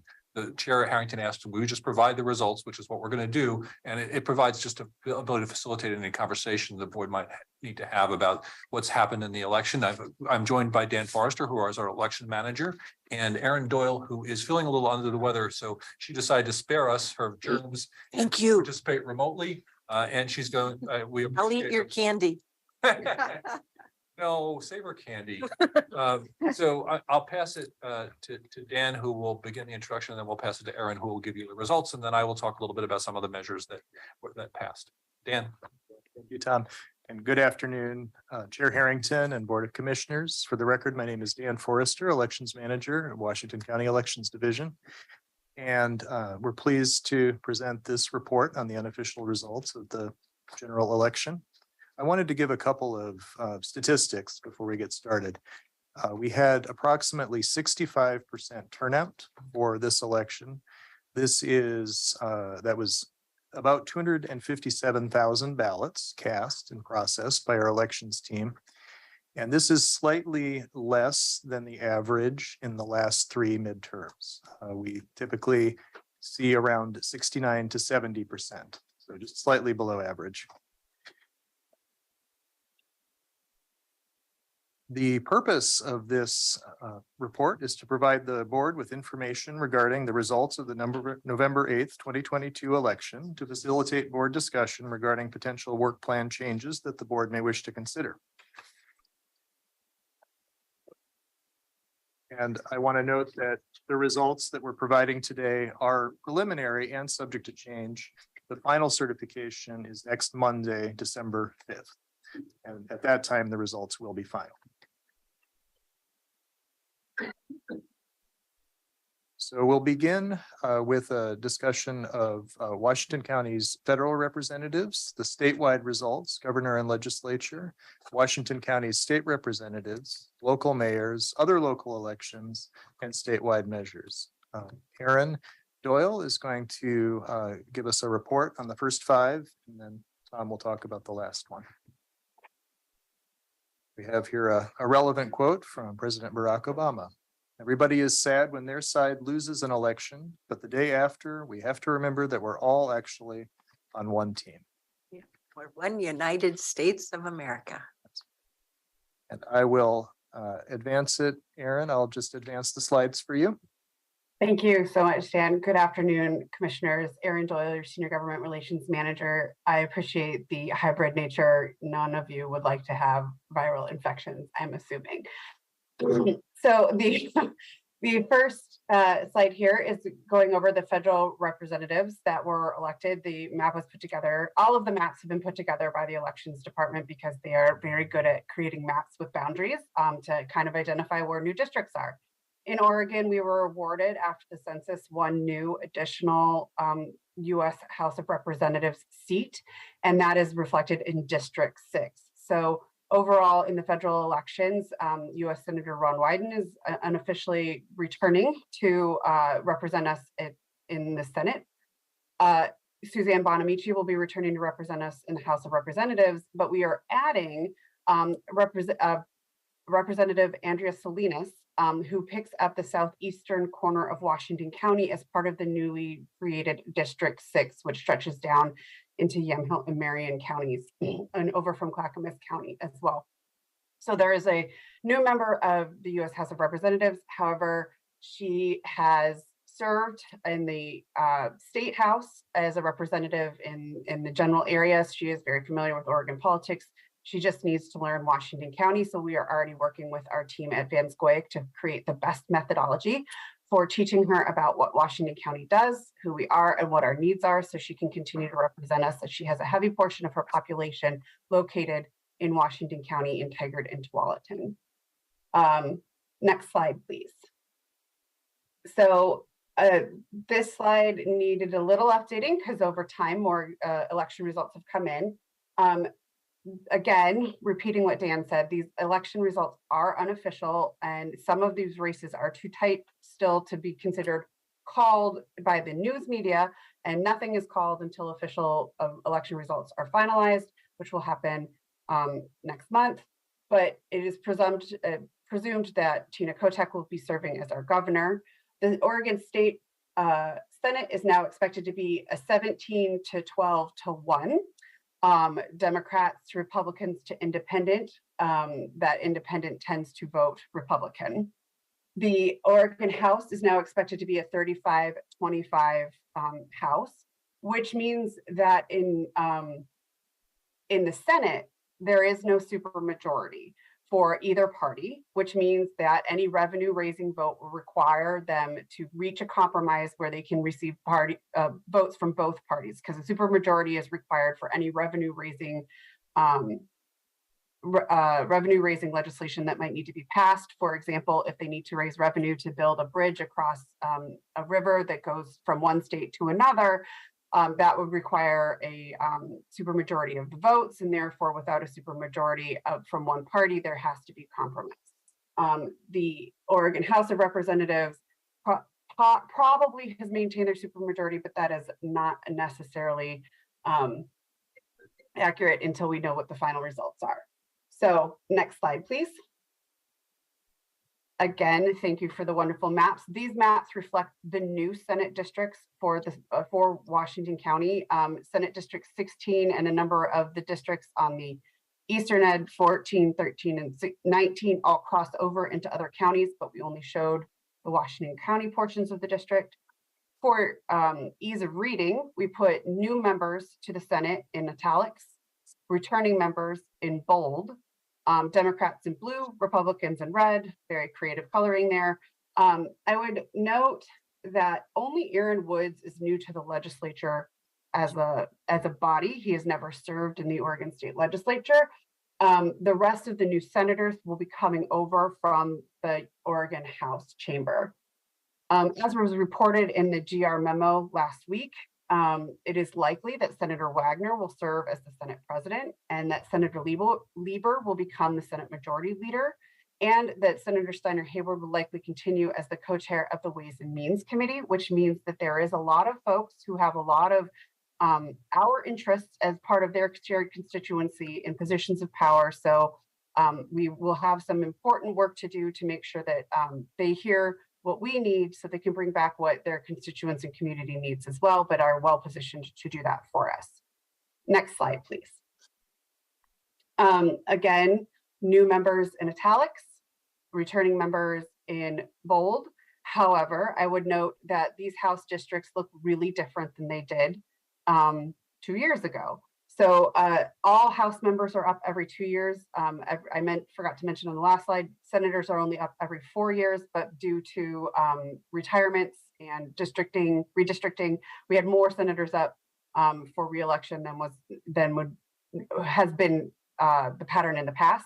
But all of our House folks have to run every 2 years. So just under half of our delegation is new. So we have some work for introducing those folks to Washington County, our needs and our goals for our community. And we will be working on that process as a GR team to bring those folks into what we are hoping will become a more consistent Washington County caucus, where they can sit down together and work for one Washington County across the board, servicing the needs that the entire county has reflected in its legislative agenda, and pulling for us to pull in those resources that we so desperately need, as the chair has mentioned in the board meeting earlier today. Next slide, please. These are the unofficial results for the mayoral elections.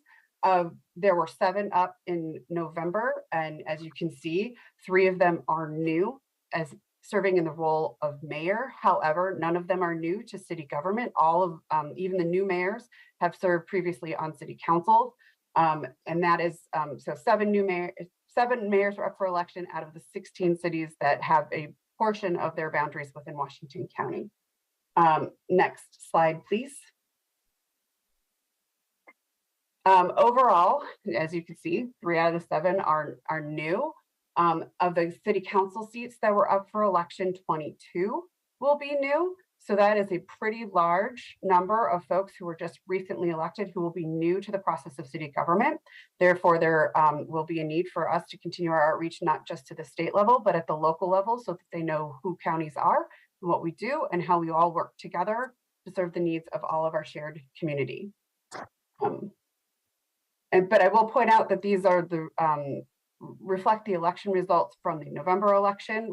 I don't recall at this point, blaming the illness on this one, if we included the May results as well, because a number of cities had their city elections finalized in May because they had enough seats reach their majority. But again, that just reflects the amount of work that we need to do to make sure our local partners are prepared to work with us as we move forward in 2023. Next slide, please. And then finally, from my perspective, and I believe Dan might help me out a little bit on the last one, but the Metro levy continues the Parks levy at the same levy rate as they've had. So it's just a straight renewal. The PCC bond measure raised $450 million for facility construction and rehabilitation, including the Rock Creek and Sylvania campuses. For the Multnomah County chair, we have a new incoming chair of Jessica Baker Peterson, who has been serving as a Multnomah County Commissioner for the past 6 years. No. Sorry. Doesn't matter. Sorry. No, it's fine. That means her seat will be vacated, and the expectation that I have right now from talking to my colleagues at Multnomah County is that there will be a special election called for sometime this spring to replace her on her seat on the commission through an election. She is not new to government writ large. She has, before serving as a county commissioner, she served in the state legislature as well.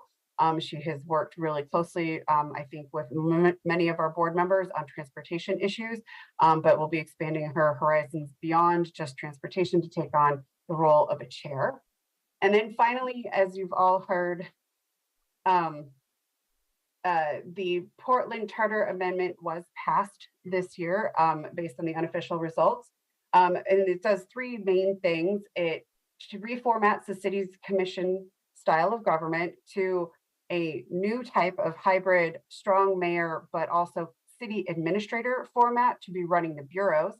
And instead of having commissioners, they will now have 4 geographic districts with 3 representatives from each district serving on the city council.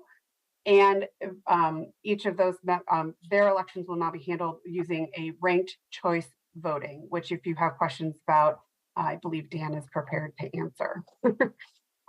If there's no questions on any of that, and I would note, and thank you for catching this, Megan, that Jessica Vigor Peterson's name is misspelled on the slide, and we will fix that and resubmit.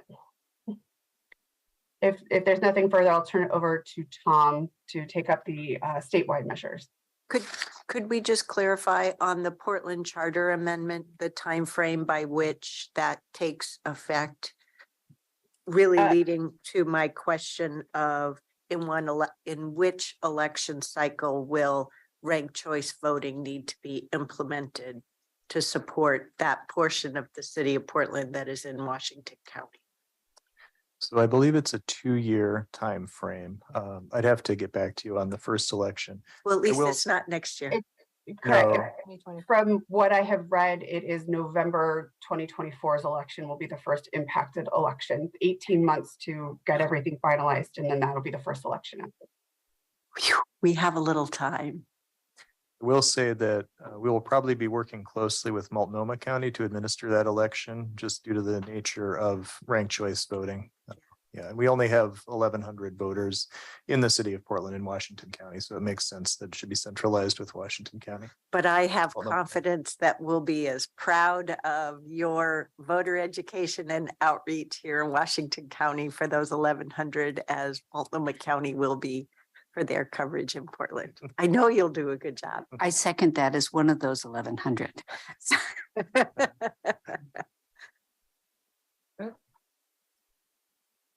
All right, turn it over to Tom. So there were 4 measures, statewide measures on the ballot this year. They all passed. At least in the preliminary results they're passing, all of the news media have projected that they will all pass. Measure 111 is an amendment to the Oregon State Constitution that provides that it is the obligation of the state to ensure that every resident of Oregon has access to cost-effective, clinically appropriate, and affordable health care as a fundamental right. Of course, the worry is that there's no funding with that. The second sentence of the new amendment says the obligation of the state described in subsection 1 of this section must be balanced against the public interest in funding public schools and other essential public services, and any remedy arising from an action brought against the state to enforce the provision of this section may not interfere with the balance described in this subsection. So it would be viewed as aspirational, and I bet there's some litigation of what an essential public service is, but that's for the future. Measure 112 removes some archaic language allowing for, it's the provision in the Constitution that bans slavery. It made an exception for slavery used as punishment for a crime. So it took that sentence out of the Constitution. So what's been removed is language that allows for involuntary servitude in prisons. Now, there's been some concern in our jail. We have adults in custody who perform essential work services as part of the jail. That's true throughout the state. The Sheriff's Association is working on a system of voluntary participation. Individuals who perform work in the jail get credit against the time they are serving in jail. So their sentences are reduced up to 10 days per 30 for that service. So there will be a waiver that they will sign agreeing that their work is completely voluntary and agreeing not to sue for a violation of this. Yes, Commissioner Trees. In effect, when we went on the jail tour, didn't we learn that those were desirable opportunities? Yes. So we're not, it won't affect the interest in participation. So the key word in the Constitution is involuntary servitude. Those are completely voluntary. Right. It gets folks out of their cells to do something, and it also reduces their time in jail. So we're just going to clarify that so we don't end up in litigation. And Elmer Dickens is working on that, and we appreciate it. Measure 113 is the one that disqualifies state legislatures. Interesting language. If a legislature without permission or excuse fails to attend 10 or more sessions, they are disqualified from ever running again. There doesn't seem to be any wiggle room there. If you miss 10 sessions in the legislature, you're out without permission. So someone could be sick and get permission or be excused. But if someone leaves, as people have in the past, to prevent a quorum, then if they miss 10 sessions, then they can never run for the legislature again under our Constitution. And could you remind me who grants that permission? I assume it's the legislature. I don't know that for a fact. And Aaron, do you know? The tradition, they usually are deemed excused or out on legislative business by the leader, either the Speaker of the House or the Senate President. And that's worked through the leadership offices. Thank you. That's what I thought. I just didn't remember. And then measure 114, I mentioned earlier, it has two essential elements. One bans large capacity magazines, which are defined as a magazine holding more than 10 rounds of ammunition. The other part is a permitting section that requires a permit for the purchase of any firearm in the state of Oregon. The permit would be good for 5 years. It doesn't, you don't need a permit for every time you purchase a gun. You just have to have a permit to purchase a firearm. It can be renewed. One of the challenges that we face is that the system will be implemented by local law enforcement. Sheriffs and police chiefs are required to issue these permits. The fee for the permit is set at $65. It actually says a fee in a reasonable amount not to exceed $65. Renewals are limited to $50. So and for that money, the local law enforcement is required to check that to get a background check run by the state to verify that they had a firearm safety class. And then if the person fails, there are mandatory reporting requirements. So if a permit is rejected, the sheriff will have to report. For example, if the person is on probation for a felony and has an order not to purchase a weapon, if they apply for a permit and the permit is rejected, then the sheriff is required to report that fact to the district attorney and the probation officer. Similarly, there's reporting requirements for people who are banned for mental health reasons or for prior convictions. The sheriff is also required to maintain a database that's searchable of every permit that they issue. If a permit is rejected, the person has a right to appeal. If they appeal successfully to the circuit court, then the county is responsible for refunding their application fee. If they lose in the circuit court and appeal to the Court of Appeals and prevail, the county is responsible for their attorney's fees. The implementation will be challenging. The measure passed for the voters, so we will work to implement it. The sheriff has issued a statement saying that he is working and will support the law as written. There is a legal challenge to it that's got a hearing next week, as I said earlier, and I will keep you informed of any developments with respect to measure 114.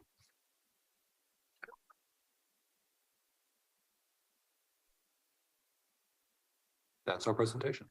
Commissioners, do you have any questions or other thoughts? Question about just something that caught my attention. Sure. When Aaron was talking about the senators who are projected winners, and then at the bottom it says returning without an election district.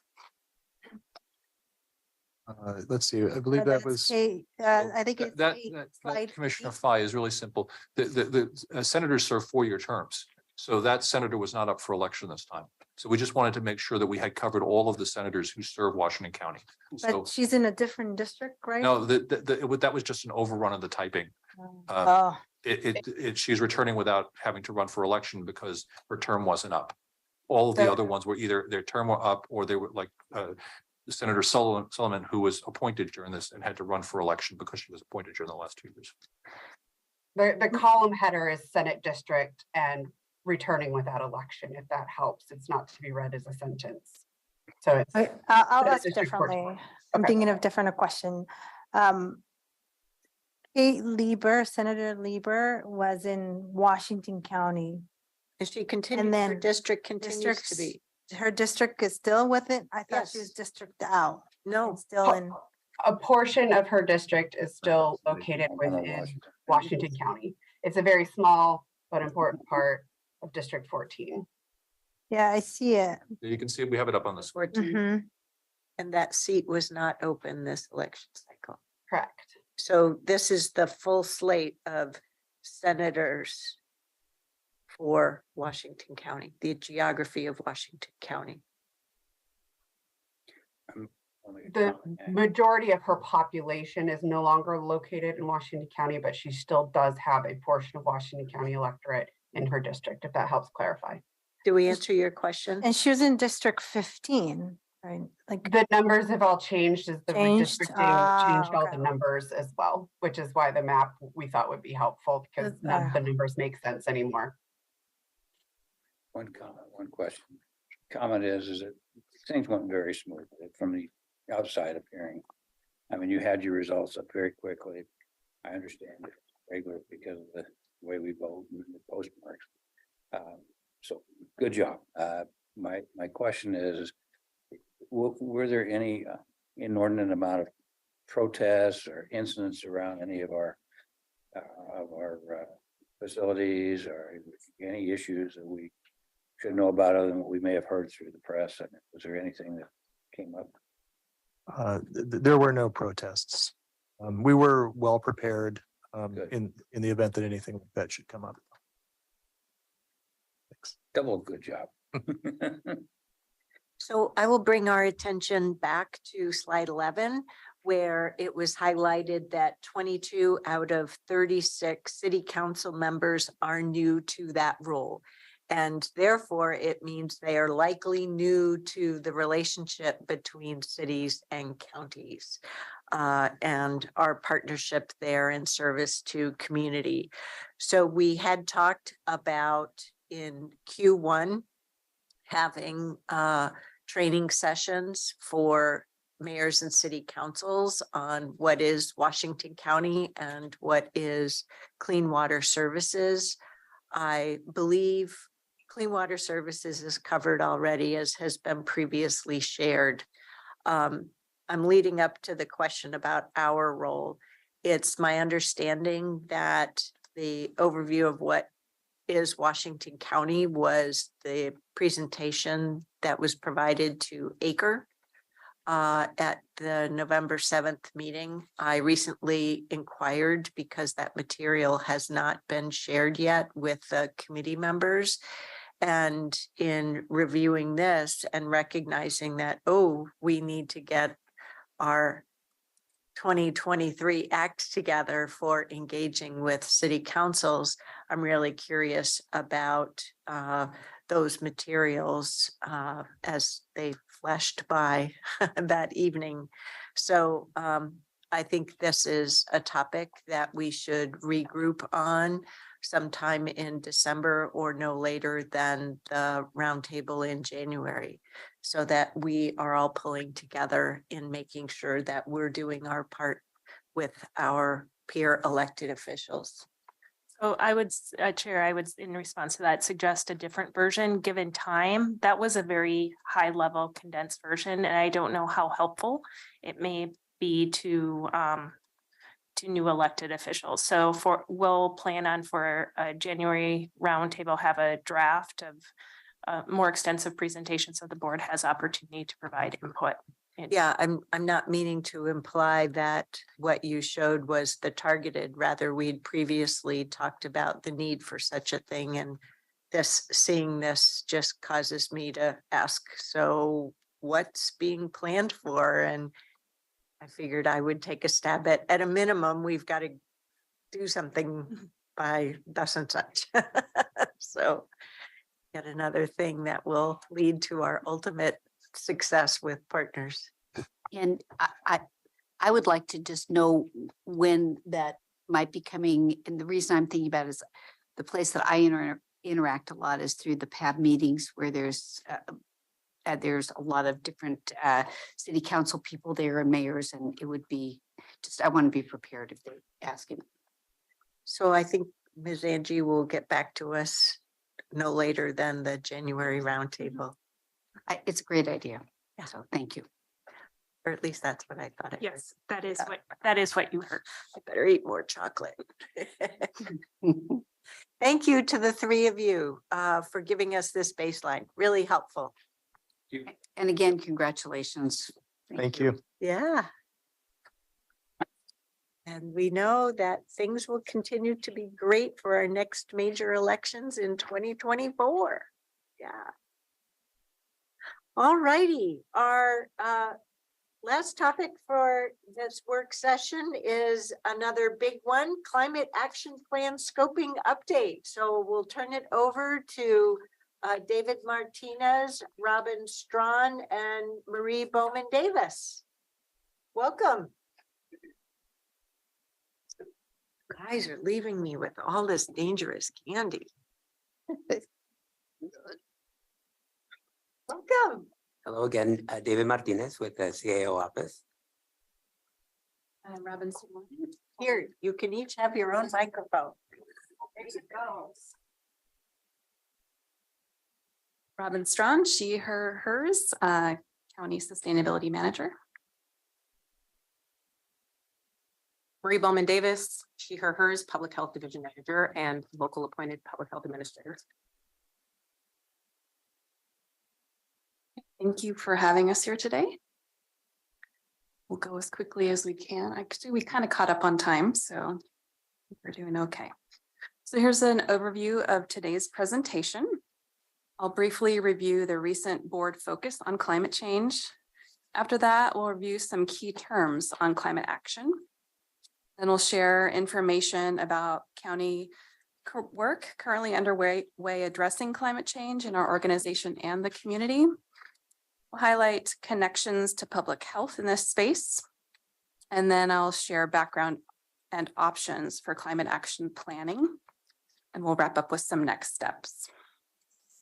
So this timeline highlights the board's recent discussion and actions on climate coordinated with our Office of Sustainability. April 2020 was the very first board Earth Day proclamation, which acknowledged climate change and environmental justice for the first time. The August 2021 roundtable featured a joint Clean Water Services and county presentation on climate-focused work and challenges. In November 2021, the board adopted the County Energy Management Policy, which outlines operational practices focused on climate and energy. In April 2022, Sustainability presented about the development of an equity-focused internal sustainability and climate strategic plan. That's where the board requested a pivot to focus on community climate planning. Then in July of this year, Sustainability staff presented about climate action planning and local plan examples. The board requested information on county climate focused work that impacts our community, which we present today, in addition to scope options for Washington County Climate Plan and Advisory Group. And here we are in November. So our purpose today is to inform your board about the departmental climate work that's happening at the county, as well as scope options for a climate plan and advisory committee. We'll also discuss the potential for climate project collaboration with our public health team. And our goal today will be to ensure your board is informed about current climate work and opportunities for alignment.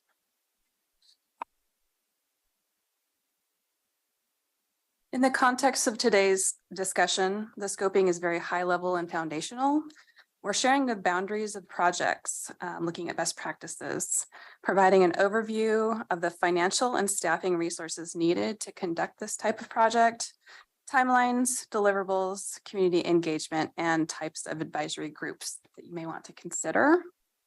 We're not planning to get into the details of specific strategies, actions, or goals to include in a plan or ask for any decisions at this point.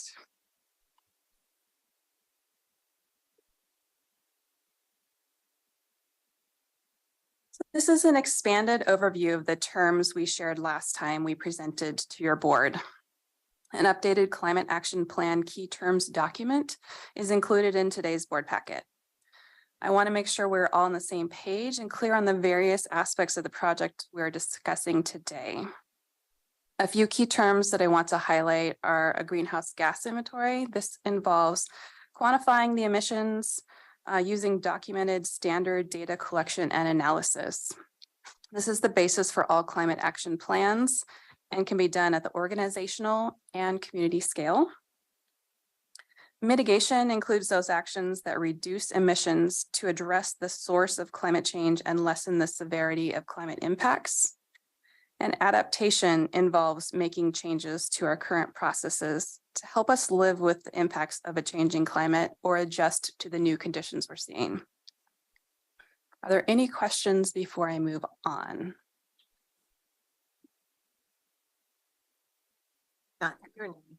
Great. So I'm going to turn it over to David next.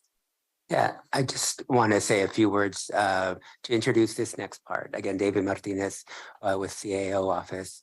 One of the highlights of this process and returning to the board and providing more information is to share the work that is currently happening countywide within departments around climate action. And so part of your packet is a inventory, and Robin will describe that more in detail. But what was clear is that climate action work is currently happening within the county. It's internal and external.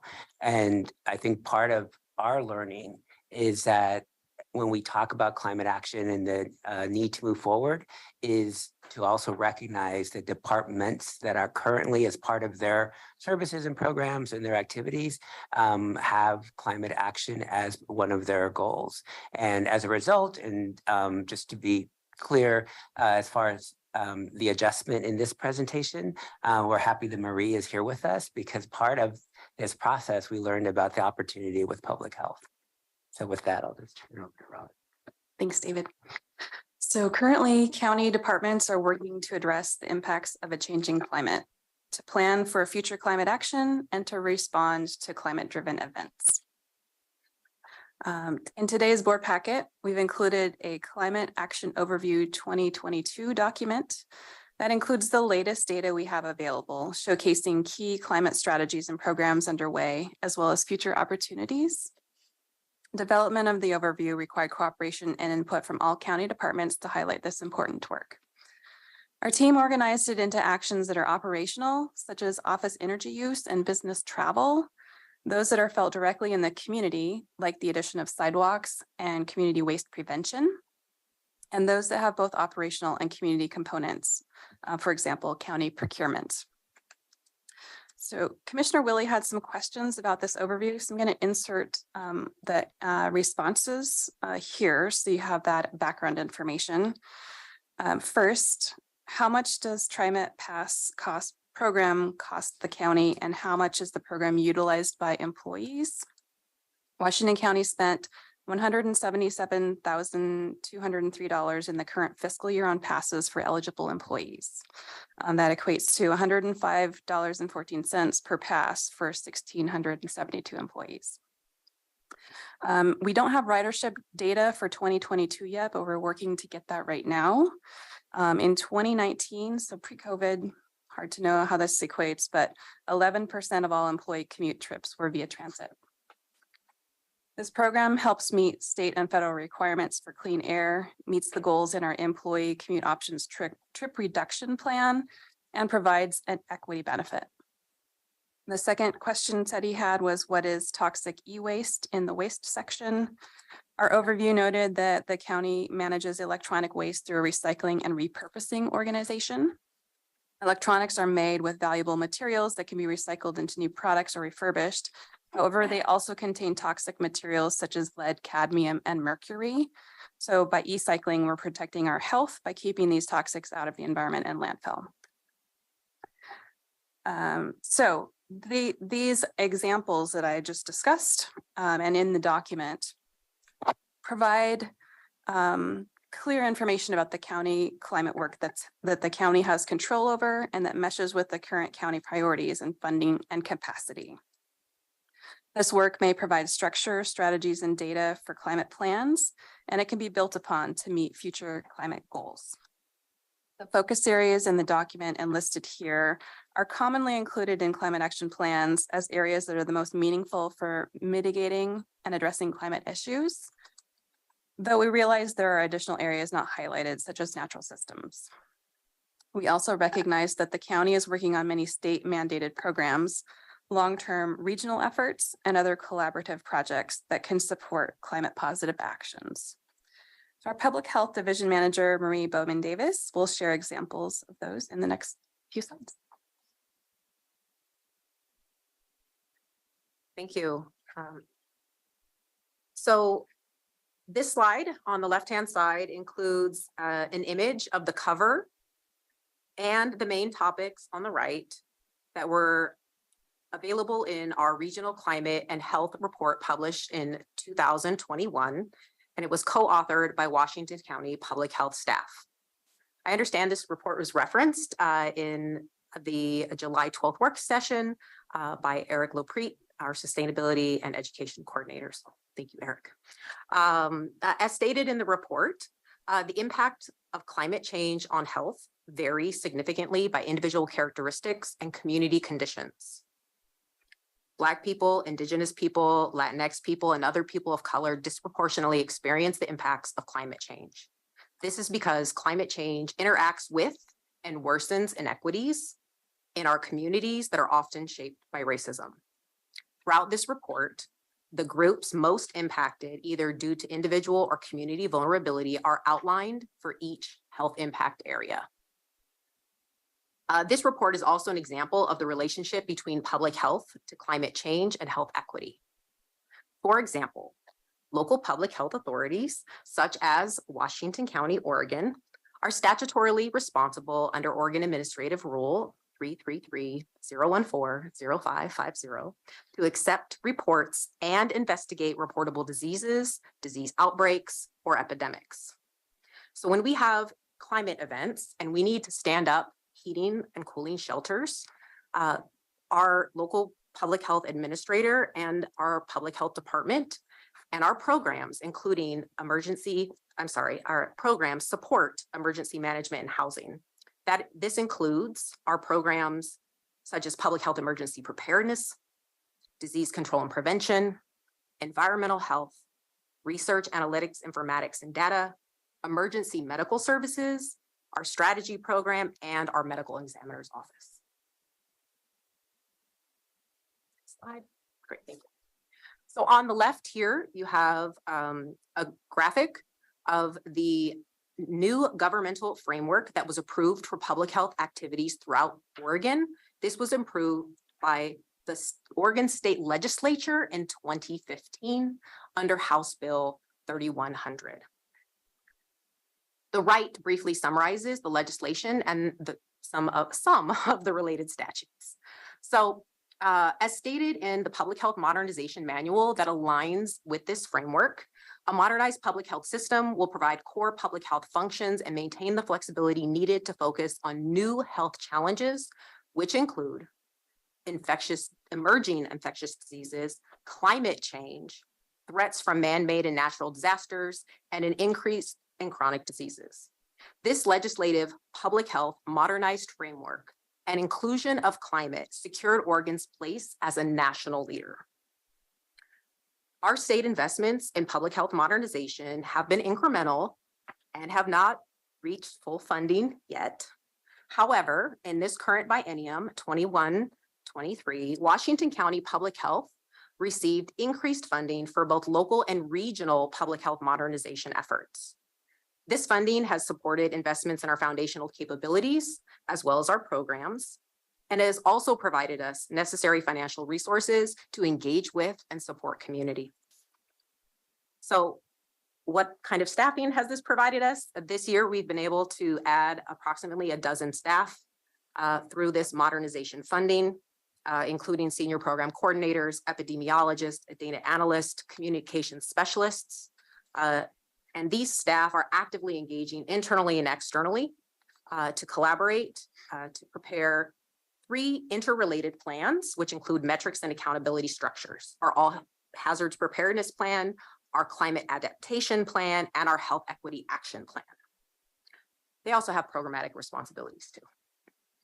All of these plans are under development, including the climate plan, and are referencing documents such as the EPA's public health hazards public health adaptation strategies, And we are looking for policy options, including but not limited to mitigation.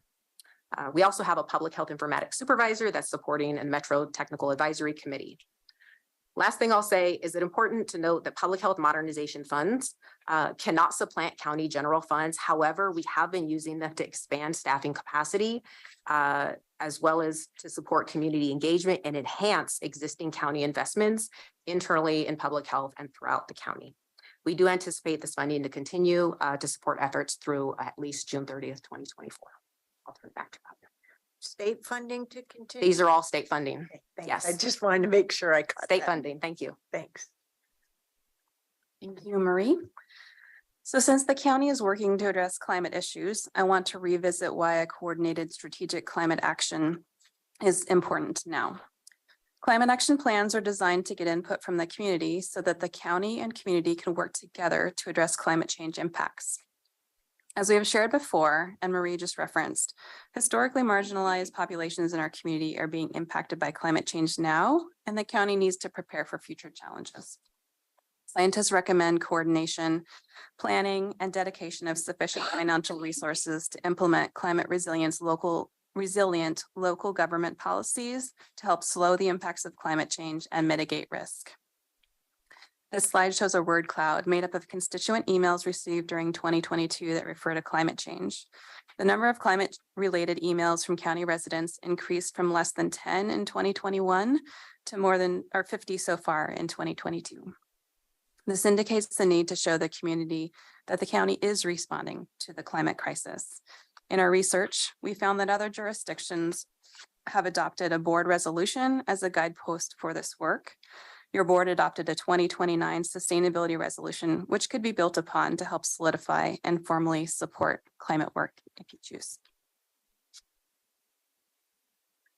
One of the reasons constituents contact the county is that Oregon is not currently on track to meet the state's emission reduction goals, nor the recommended international goals. As mentioned earlier, greenhouse gas inventories determine the source and scope of emissions. In this chart of sector-based greenhouse gas emissions from the last Oregon Global Warming Commission report to the legislature, the orange dotted line is the emissions projection with current policies. And the bottom or sort of bright green line shows the trajectory needed to meet the state's Climate Executive Order 20-04. State policies are helping to reduce emissions in the electricity sector in particular, but more work is needed in all sectors to reach the goals and lower the impacts of climate change. As you can see, people and organizations in all areas need to commit to taking actions to reduce greenhouse gas emissions, and we want to make sure the county and our community is doing our part.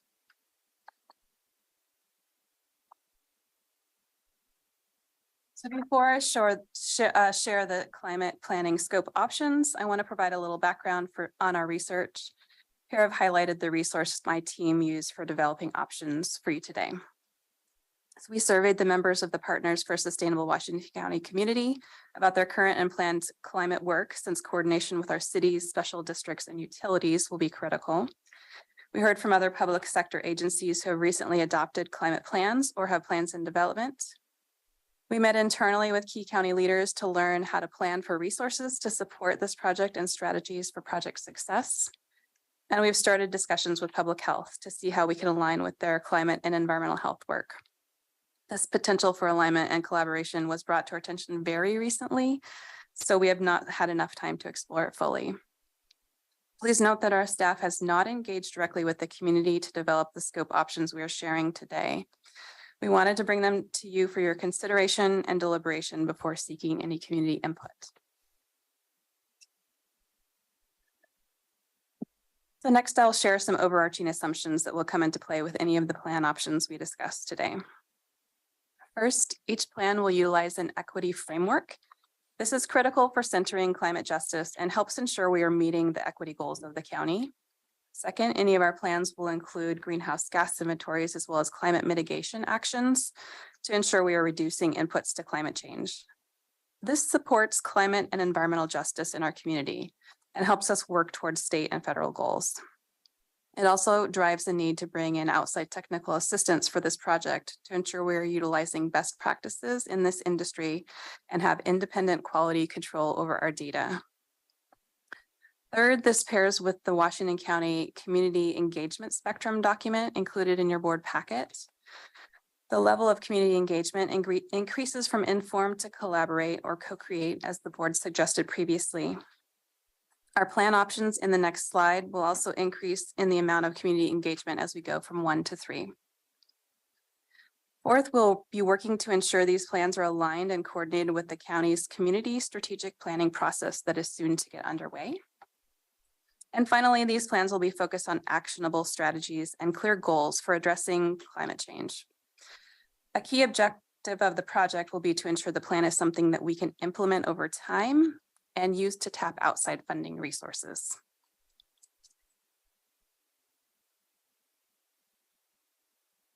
So here are the climate action plan scope options that have been developed by county staff for your consideration.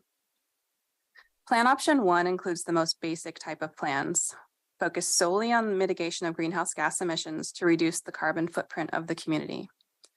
The operational plan could be created internally, driven by an updated greenhouse gas inventory of county operations. The community plan would require producing a community greenhouse gas inventory, then the community would be engaged in the plan development via the middle options on the community engagement spectrum. Option 2 is more comprehensive, considering mitigation strategies to reduce climate impact and adaptation strategies to cope with the changing climate. Adaptation is added to include actions that can more quickly address community needs and improve community resilience. Community engagement would be similar to plan option 1. However, the community would be informed about operational plans. Option 3 builds on 2, but adds the co-creation of community goals through more collaboration and increases to community involvement in the planning process. It would include more consultation with the community on the county operations plan to ensure alignment. And this option would utilize an advisory council. I'll go into more detail on the next slide to break down the differences and opportunities with each type of plan. So here I've noted the key opportunities and drawbacks with each plan scope. Please note that we are not including any specific goals or strategies, as they will be driven by greenhouse gas inventories, and we want to make sure they reflect the community goals and values. In all options, the operational plan could be developed separately from the community plan, and it could be completed quicker. Option 1 is more streamlined and includes more simpler plans targeted to mitigation strategies. However, it would involve less community engagement and fewer options to address climate change. Option 2 includes potential for a higher level advisory group and more strategies for addressing climate change. It would include community engagement on the operational plan as well as the community plan. Option 3 is the most comprehensive choice for addressing community needs. However, it would take the longest and would require the most complex community engagement process. It would include community collaboration and involvement. The operational plan would take longer to develop as well in order to allow consultation with the community. Before I wrap up scope options and discuss the resources needed, I'm going to pass it back to David. Yeah, I wanted to provide some context regarding the following slides that will list out the resources or the budget for some of these different activities. And one of the things that we wanted, we meaning Robin and her team, and is to really be intentional about approaching this from a one Washington County lens and really building on the work that's currently happening within the county. Part of that process is how we learned about public health and the opportunities that lie in alignment and in partnership. And be transparent, this was a new learning 2 weeks ago. And so part of what you'll see in the next steps is really being able to find time to work through these opportunities that would exist. So again, just to reiterate, the following slides are that you'll see are based on best practices and what it would entail for this work to move forward if it was a standalone project, meaning that it was only being led and supported by the Office of Sustainability. And so in creating this or building this information, that was sort of the lens that was used. Again, just to reiterate, we haven't yet explored what the opportunities are with public health, but we did want to bring this information to the board as part of the ask of what a plan would look like and what it would involve. So again, you'll be seeing cost and staffing needs. And again, just reiterating, this doesn't include sort of the cross-departmental approach. So here are the options for a climate-focused community advisory committee that could support the plan scopes I shared. The concept of a task force advisory committee or group has been raised at recent board meetings focused on climate change. This group should have broad community representation and could play an important role in the community climate plan. They could assist with vendor selection, goal setting, strategy development, and advice on the project. A task force or advisory group, or option 1, would be advisory to staff and the project team, at least through the duration of the climate planning process. That type of a group could be less formal than a council that reports to your board. Option 1 would make the project development process more efficient, flexible, and responsive to community needs by developing plans quicker. On the other hand, option 2 describes an advisory council or commission, which could be more formal and report to the board. This would elevate the status and visibility of the group to ensure they are functioning in service to the board. However, the more formal group would also require more dedicated staff resources, more time, and possibly more funds to be able to manage it. Either type of group would require staff support in the form of multiple individuals to help with group scheduling, facilitating meetings, preparing materials, arranging accommodations, tech support, and more. I've included approximate FTE requirements for each type of group from talking with other county staff. Additionally, I've noted budgetary requirements for the groups based on internal discussions with staff who work with current committees and councils. To round out the scope options, here are estimates based on conversations with local public agencies and contractors completing climate plans. All costs listed here are unbudgeted and would require a decision package in a future fiscal year or other types of funding. We are now in the process of assessing whether other departments can provide any resource or staff support to help reduce the budgetary impacts listed here. As you increase in complexity, the amount of time, funds, and staff needs also increases. This project can be phased to extend the work and costs over at least 2 fiscal years, so the contract funds would not all be needed at the start of the project. The contract costs are for bringing in 1 or more consultants to provide technical expertise, project guidance, inventory assistance, quality assurance, and to help lead engagement. Please note that any project with advisory groups and community consultation move forward at the pace determined by the community or the speed of trust. So while we can estimate a timeline, every organization we asked about climate plans noted that the process took longer than they thought it would take. Additionally, higher levels of community engagement increased the cost of the project and the need for additional FTE as noted here. Providing language interpretation services, stipends, or food during community meetings adds to the cost of this work. So the Office of Sustainability currently has 3 highly skilled FTE that can pivot to do this new work. In order to accommodate that, any of these options will require us to change our programming though. We would need to reduce staff education, department technical assistance, our durable dish loan program, and any projects with low climate mitigation potential. All scope options presented would require more staff support dedicated to this work for the community planning portion due to the greater complexity of the work and the need for staff with additional skills in community engagement and program coordination. Staff would help with the plan writing, community engagement, project management, and ultimately with plan implementation, monitoring progress, and evaluation of our plans. To wrap up, I've noted our planned next steps for this project. We will look for opportunities for alignment with public health work underway and assess whether there are resources to support this work. We'll seek additional collaboration internally, and then we'll come back to your board in early 2023 to provide an update with recommendations. That's all I have for you today. Commissioners, why don't we start with questions? I can kick us off with a question if you'd like. On slide 17, Climate Action Advisory Committee options. I'm just wondering, since this is talking about a scale of, an advisory group versus a, full-fledged adopted board and commission. Has this been vetted with OECIE? OEICE, sorry, I knew I got it wrong.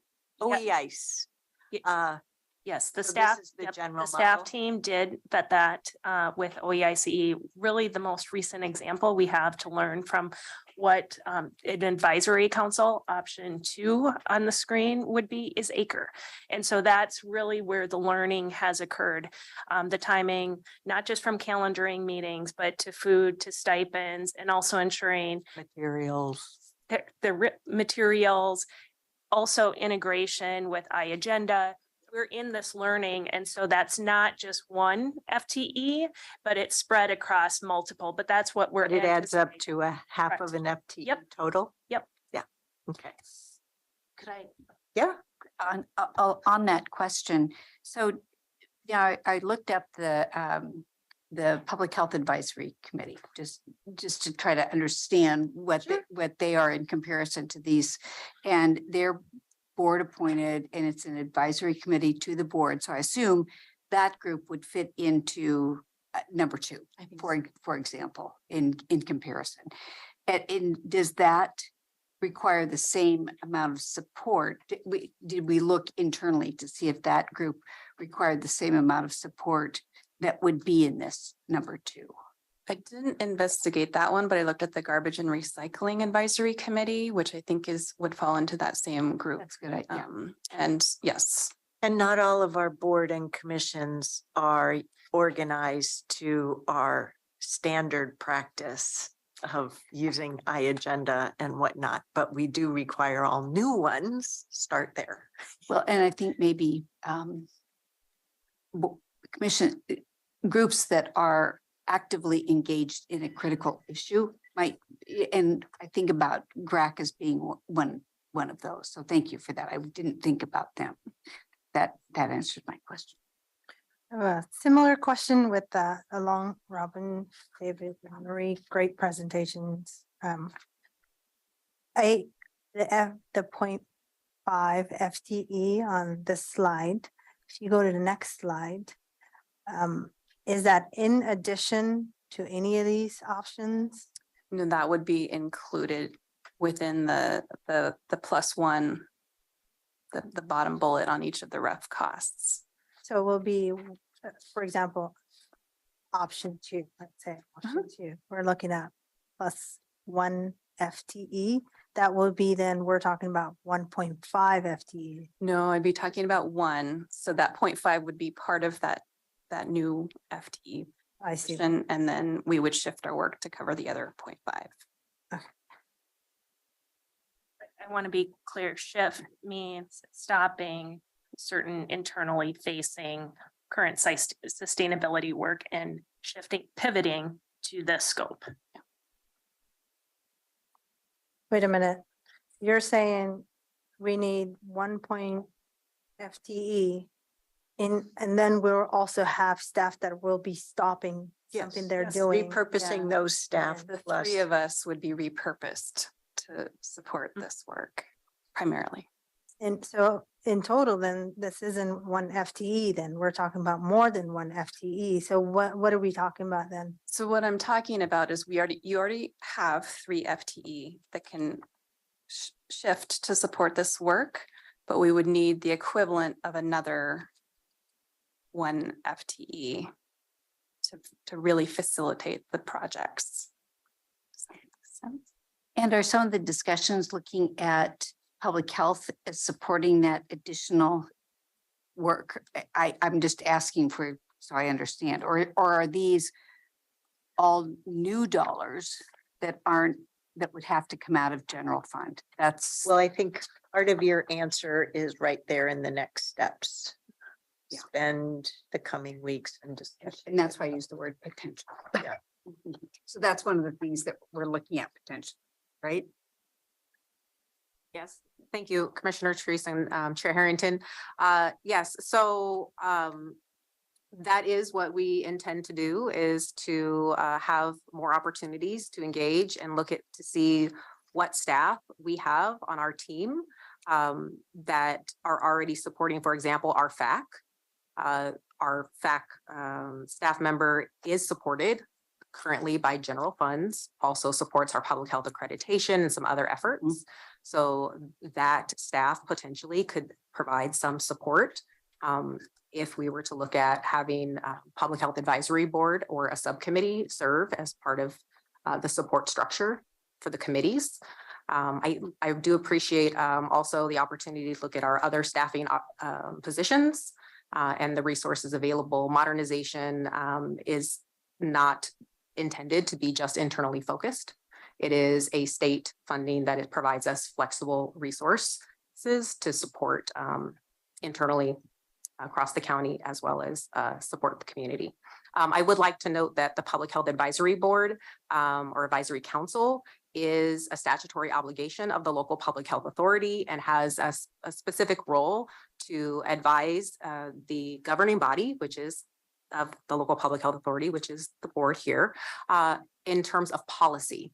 And so part of public health modernization changed the relationship between the Public Health Advisory Council and the commissioners, the roles of the Public Health Advisory Council. So they used to be a board of health, but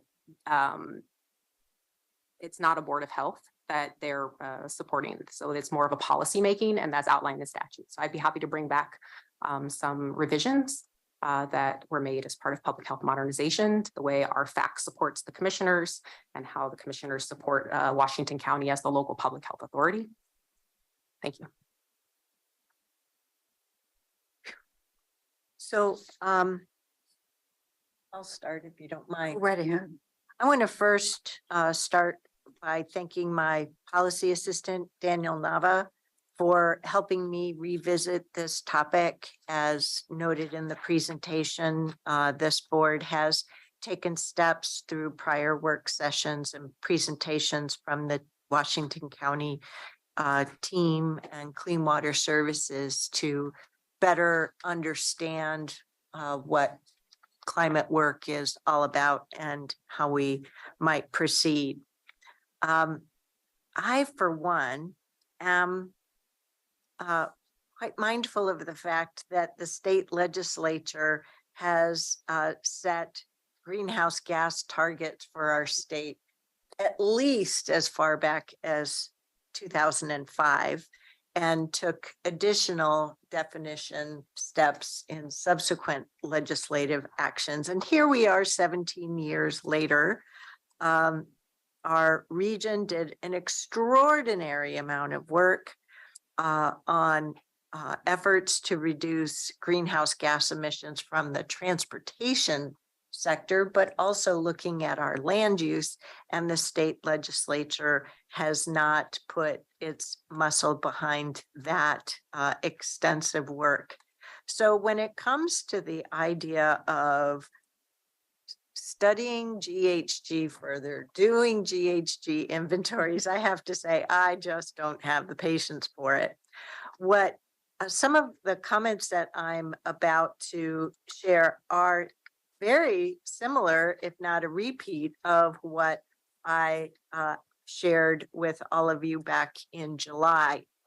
For the proposals that have been provided here, there were 3 outlined, and I actually would like to prefer a 4th. And that is that we set aside mitigation and that we start with adaptation. And we do so in service to community, and completely pivot, as these proposals do, our current internal resourcing, and to pivot it away from our internal and sustainability operations over to looking at climate adaptation in service and support to our community. And related to that, seek input or information on best practices for adaptation with goals of reducing deaths, reducing harm, and reducing economic impact of climate change. And as laid out here, you know, what is climate adaptation and what is resilience? If you look to a different model, crawl, walk, run, I think we've got to start crawling and walking before we proceed with running. I think there's work not only with public health, but also with our emergency management team to really assess how prepared are we as a community serving agency to help advance our community, especially our most vulnerable and our historically economically disadvantaged, in order to be better able to adapt to the various effects, heat, ice, you know, the things that we have seen advance in terms of capability over these last 2 years alone.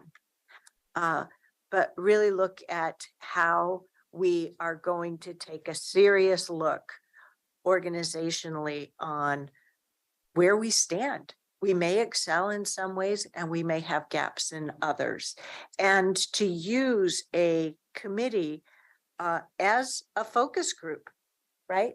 As a task force or advisory group to help inform us and to learn from that, so that at a minimum, over the next 5 years, as events continue, we can say with confidence that we have advanced our capabilities. And then at the same time, continue to press at the state and the federal levels that if they want us to do further work, great. Resource us to do that, because we are stretched to do the basics for general government and other mandated community service needs. So, so I think fundamentally, I'm hoping that we'll be focusing first on helping our communities live with climate change and advance environmental justice amongst our community members. So to me, that's much more relatable than in my prior government service chapter. Yes, we did a GHG inventory. We did a whole bunch of GHG work that is totally non-relatable. And I very much want us to do work that is relatable by our community members. That's where I'm at an earlier fourth step, a step 0 compared to, or an option 0 compared to these 3. May I ask a couple questions? Just, of course. And mostly of you, because, this is my naivete about this, and you are much more steeped in your experience at Metro and other places, and I take your guidance as well. That when you say focus on adaptation, not mitigation, and in my mind, mitigation means like working on our fuel sourcing for our fleet. I tried to work with the definitions on slide 6. Okay, well, but I'm trying to, I've read. Mitigation, crawl, adaptation, walk, resilience, run. Is that, yeah, I understand that, but that doesn't mean we would stop doing those things. Isn't that correct? I think we've been spending an awful lot of energy on those obvious ones before, of changing the fleet over and so internally. And I think we need to move beyond that. And that means it. But it means moving from our internal operations and looking at what is the effect of climate change on our community, and getting better prepared, us as an agency and our communities to deal with those effects. We haven't done that. We could do all this other work, and if we haven't done that, we're gonna have people dying and people harmed. And I think that another piece of what you're saying, and correct me if I'm wrong here, is the sphere of influence and the sphere of control. Yeah. And what can we, and I think that that's another important factor as we look at this. Yeah. So, and I would apply that concept to the adaptation category. And it just, if we're moving to adaptation, that doesn't mean we stop doing the other things that you've done. No, I assume that all that is learned and done. Departments shouldn't need to be reminded to go and try to use electrification over fossil fuel vehicles. But I agree. you will need mitigation in every steps.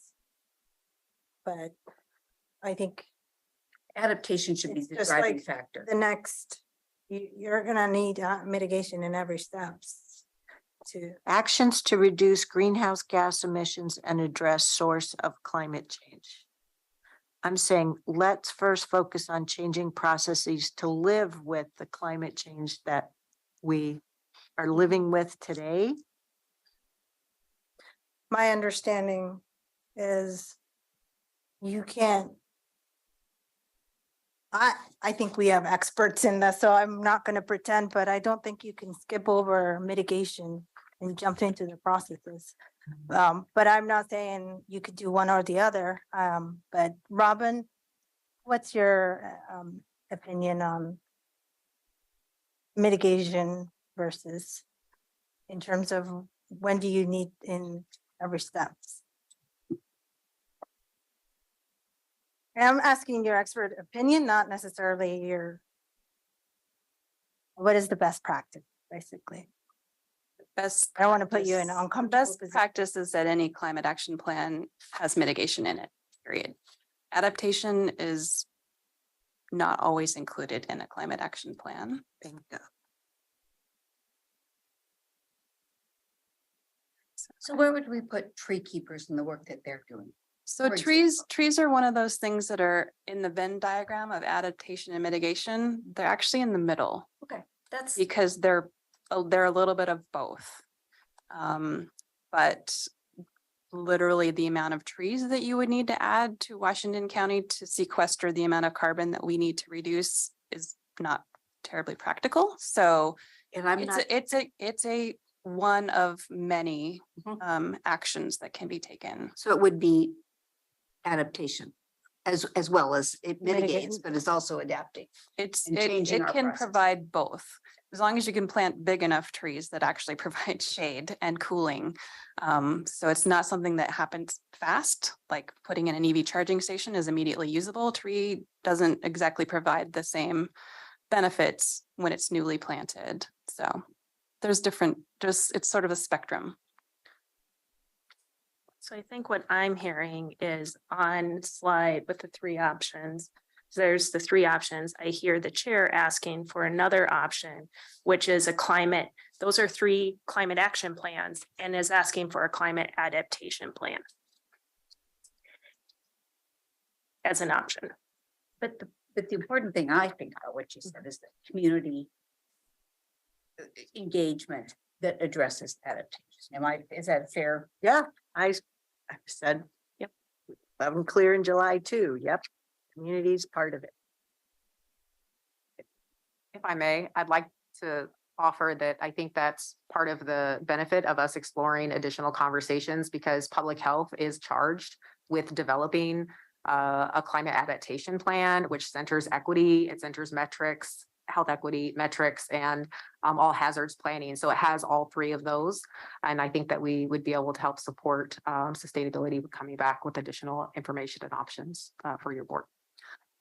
I would suggest that you look at it cross-organizationally as well and make sure that you tap into other departments. They should be able to relate to this as well.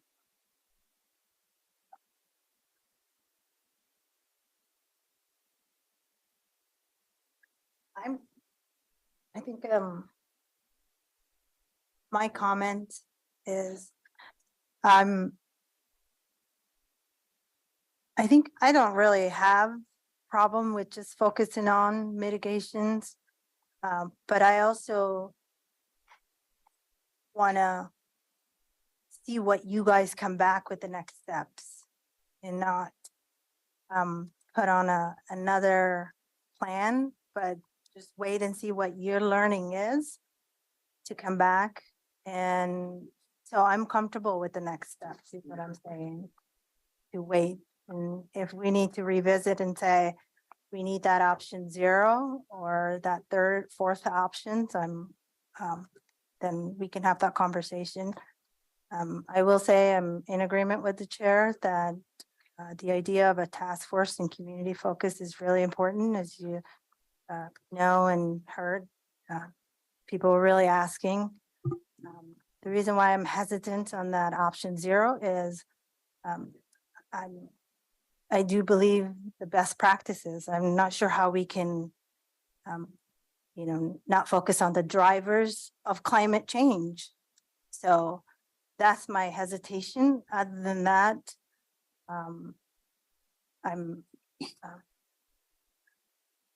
The one thing I'd add is I think we have to look at where we can make the most impact and how we can address the community needs. So that's what I'd put out there.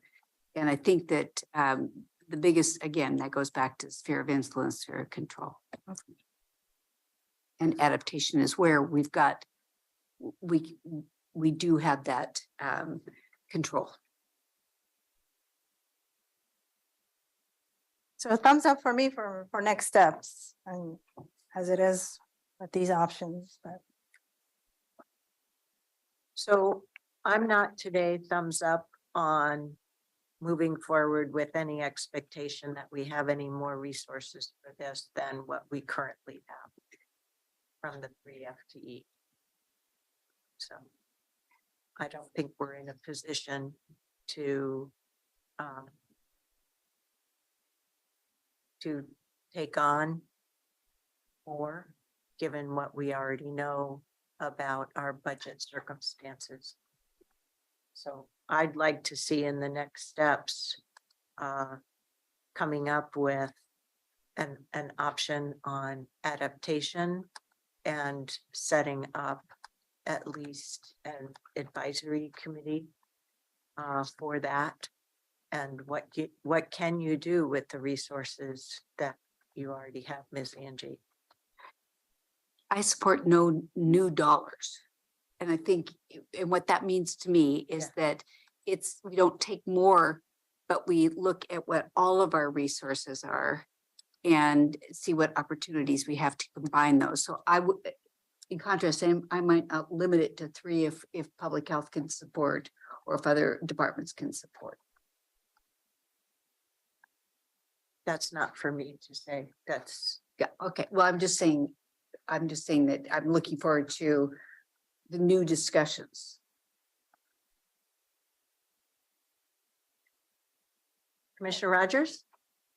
Listening a lot, it's probably one of the few things that we can leave our children and grandchildren and is the environment that we're finding ourselves in. So we are all grappling with a very difficult issue. The driver issue, I appreciate you saying that, but I know that China is emitting more carbon, the United States and England, the United Kingdom is combined.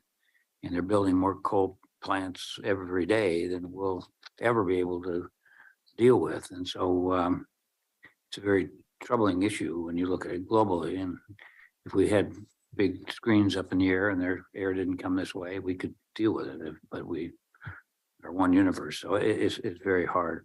I also understand that we want to do lots of things. About a year and a half ago, I said we're in trouble financially in terms of what we want to do with what our resources are. And this board is certainly hearing, echoing those sentiments. And I know you as CEO have written some letters. I don't know what it really means when you say, I'm going to take these 3 folks and I'm going to take them off of other things. And If the other things weren't that important, why do we have three folks doing them?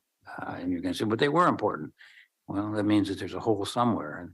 And frankly, I'll be a Christmas Grinch and say it again, we cannot maintain our ongoing operations with the resources we have. We cannot maintain our employee base with the resources we have. And so if that's what I'm hearing, and I heard two of the commissioners over here say, well, if we can somehow do it, okay, then I almost get back to zero-based budgeting and say, what are you taking away? And if you're saying it wasn't that important, then why are we doing it today? This is a troubling time, and it's going to be a troubling time, not just in the year 2022-3. It's going to be 24 and 5 and 6. I mean, this is an ongoing problem. Take $1.4 billion, do a real easy calculation. You've got about a 2 to 3% spread per year in your revenue base from your expenditures. And that's 40 million a year. And that ain't gonna get any better. So I applaud the staff for your taking it very seriously on the financials. I applaud you for the work. Which child do I like better? That's a hard case. I mean, do I save the future, which I hope that we do? At the same time, do I deprive us of other resources we need? It's rambling, but I understand the zero concept. I understand the mitigation. I don't really get how we affect the global economy other through diplomacy and trying to convince others that it's insane. Keep on doing what we're doing, but if they're not going to listen, then we have to go to the mitigation route. What else can we do? I mean, that's what we're going to do. Figure out how we live with this problem and how we tell people what sources we're going to have available. So all of that didn't mean a lot other than I'm troubled by it, and I look forward to what you all are going to come back with. So. I do want to say thank you, because the one piece that I see that it's in here that wasn't before is that community involvement piece. And it's in everything here, and everything that you said, Robin, everything here. And I really appreciate that. So that's very important to me, that we've got that type of engagement. We've got that type of look, so that the community feels that they have a voice. We've heard it loud and clear everywhere we go. So, and that's important. Can I just kind of summarize next steps as I've heard them? So I just want to echo that I appreciate the board's thoughtfulness and deliberation in this. Just because you have a passion for a subject or you think it's important, we also need to align that with the resources we have available to operate within. And that's the construct we're facing here. And so that's about determining how priorities of services and what we can do now to maintain our current service level to the community. So moving forward, staff will continue to be working in a One Washington County approach, looking at how we can leverage the public health modernization dollars from the state, look at what an adaptation plan option looks like in comparison to the other options. In addition, I am hearing for follow-up information, as our sustainability manager had outlined, there would be redirection of staff. So what are we going to stop doing? I want to say, to get through this situation that we are facing at the county with the general fund, we must stop doing things. So this is a very healthy conversation to really continue to examine what can we stop doing, because our community changes, needs change. So developing that muscle is important. That's not judging what we did before. It's judging the time that we face now. So those will be the next steps. And I really do appreciate also in the background information in the packet, Mr. Martinez had lifted this up, but the county is doing significant work in this space. So there is much climate work that we do need to celebrate. We'll come back to your board in Q1 of 2023 with what those final next steps would look like.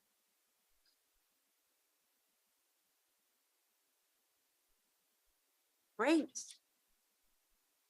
Are there any updates that we need to go through before we reconvene at 6:30?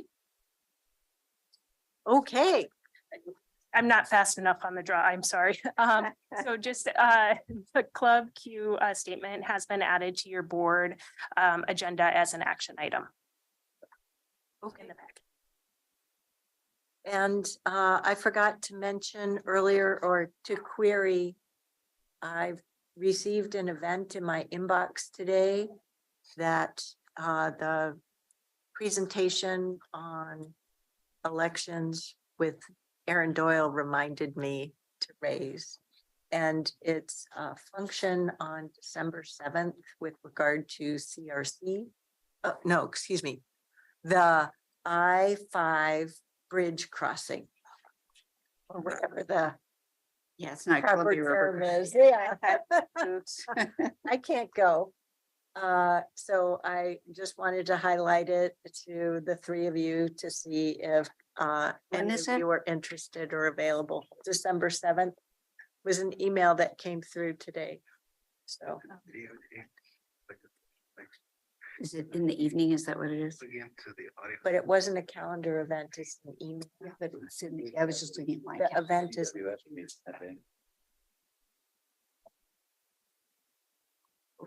And it came from you, Kevin? no, it came from externally. So I'll try to find it and reference it to you guys when we're in the meeting tonight. It came from a Michello Cabbage titled Invitation Building Bridges and Partnership Events. I was wondering about that event in Vancouver. Yep, 6:30 Yeah. to 8:30. I can't. What?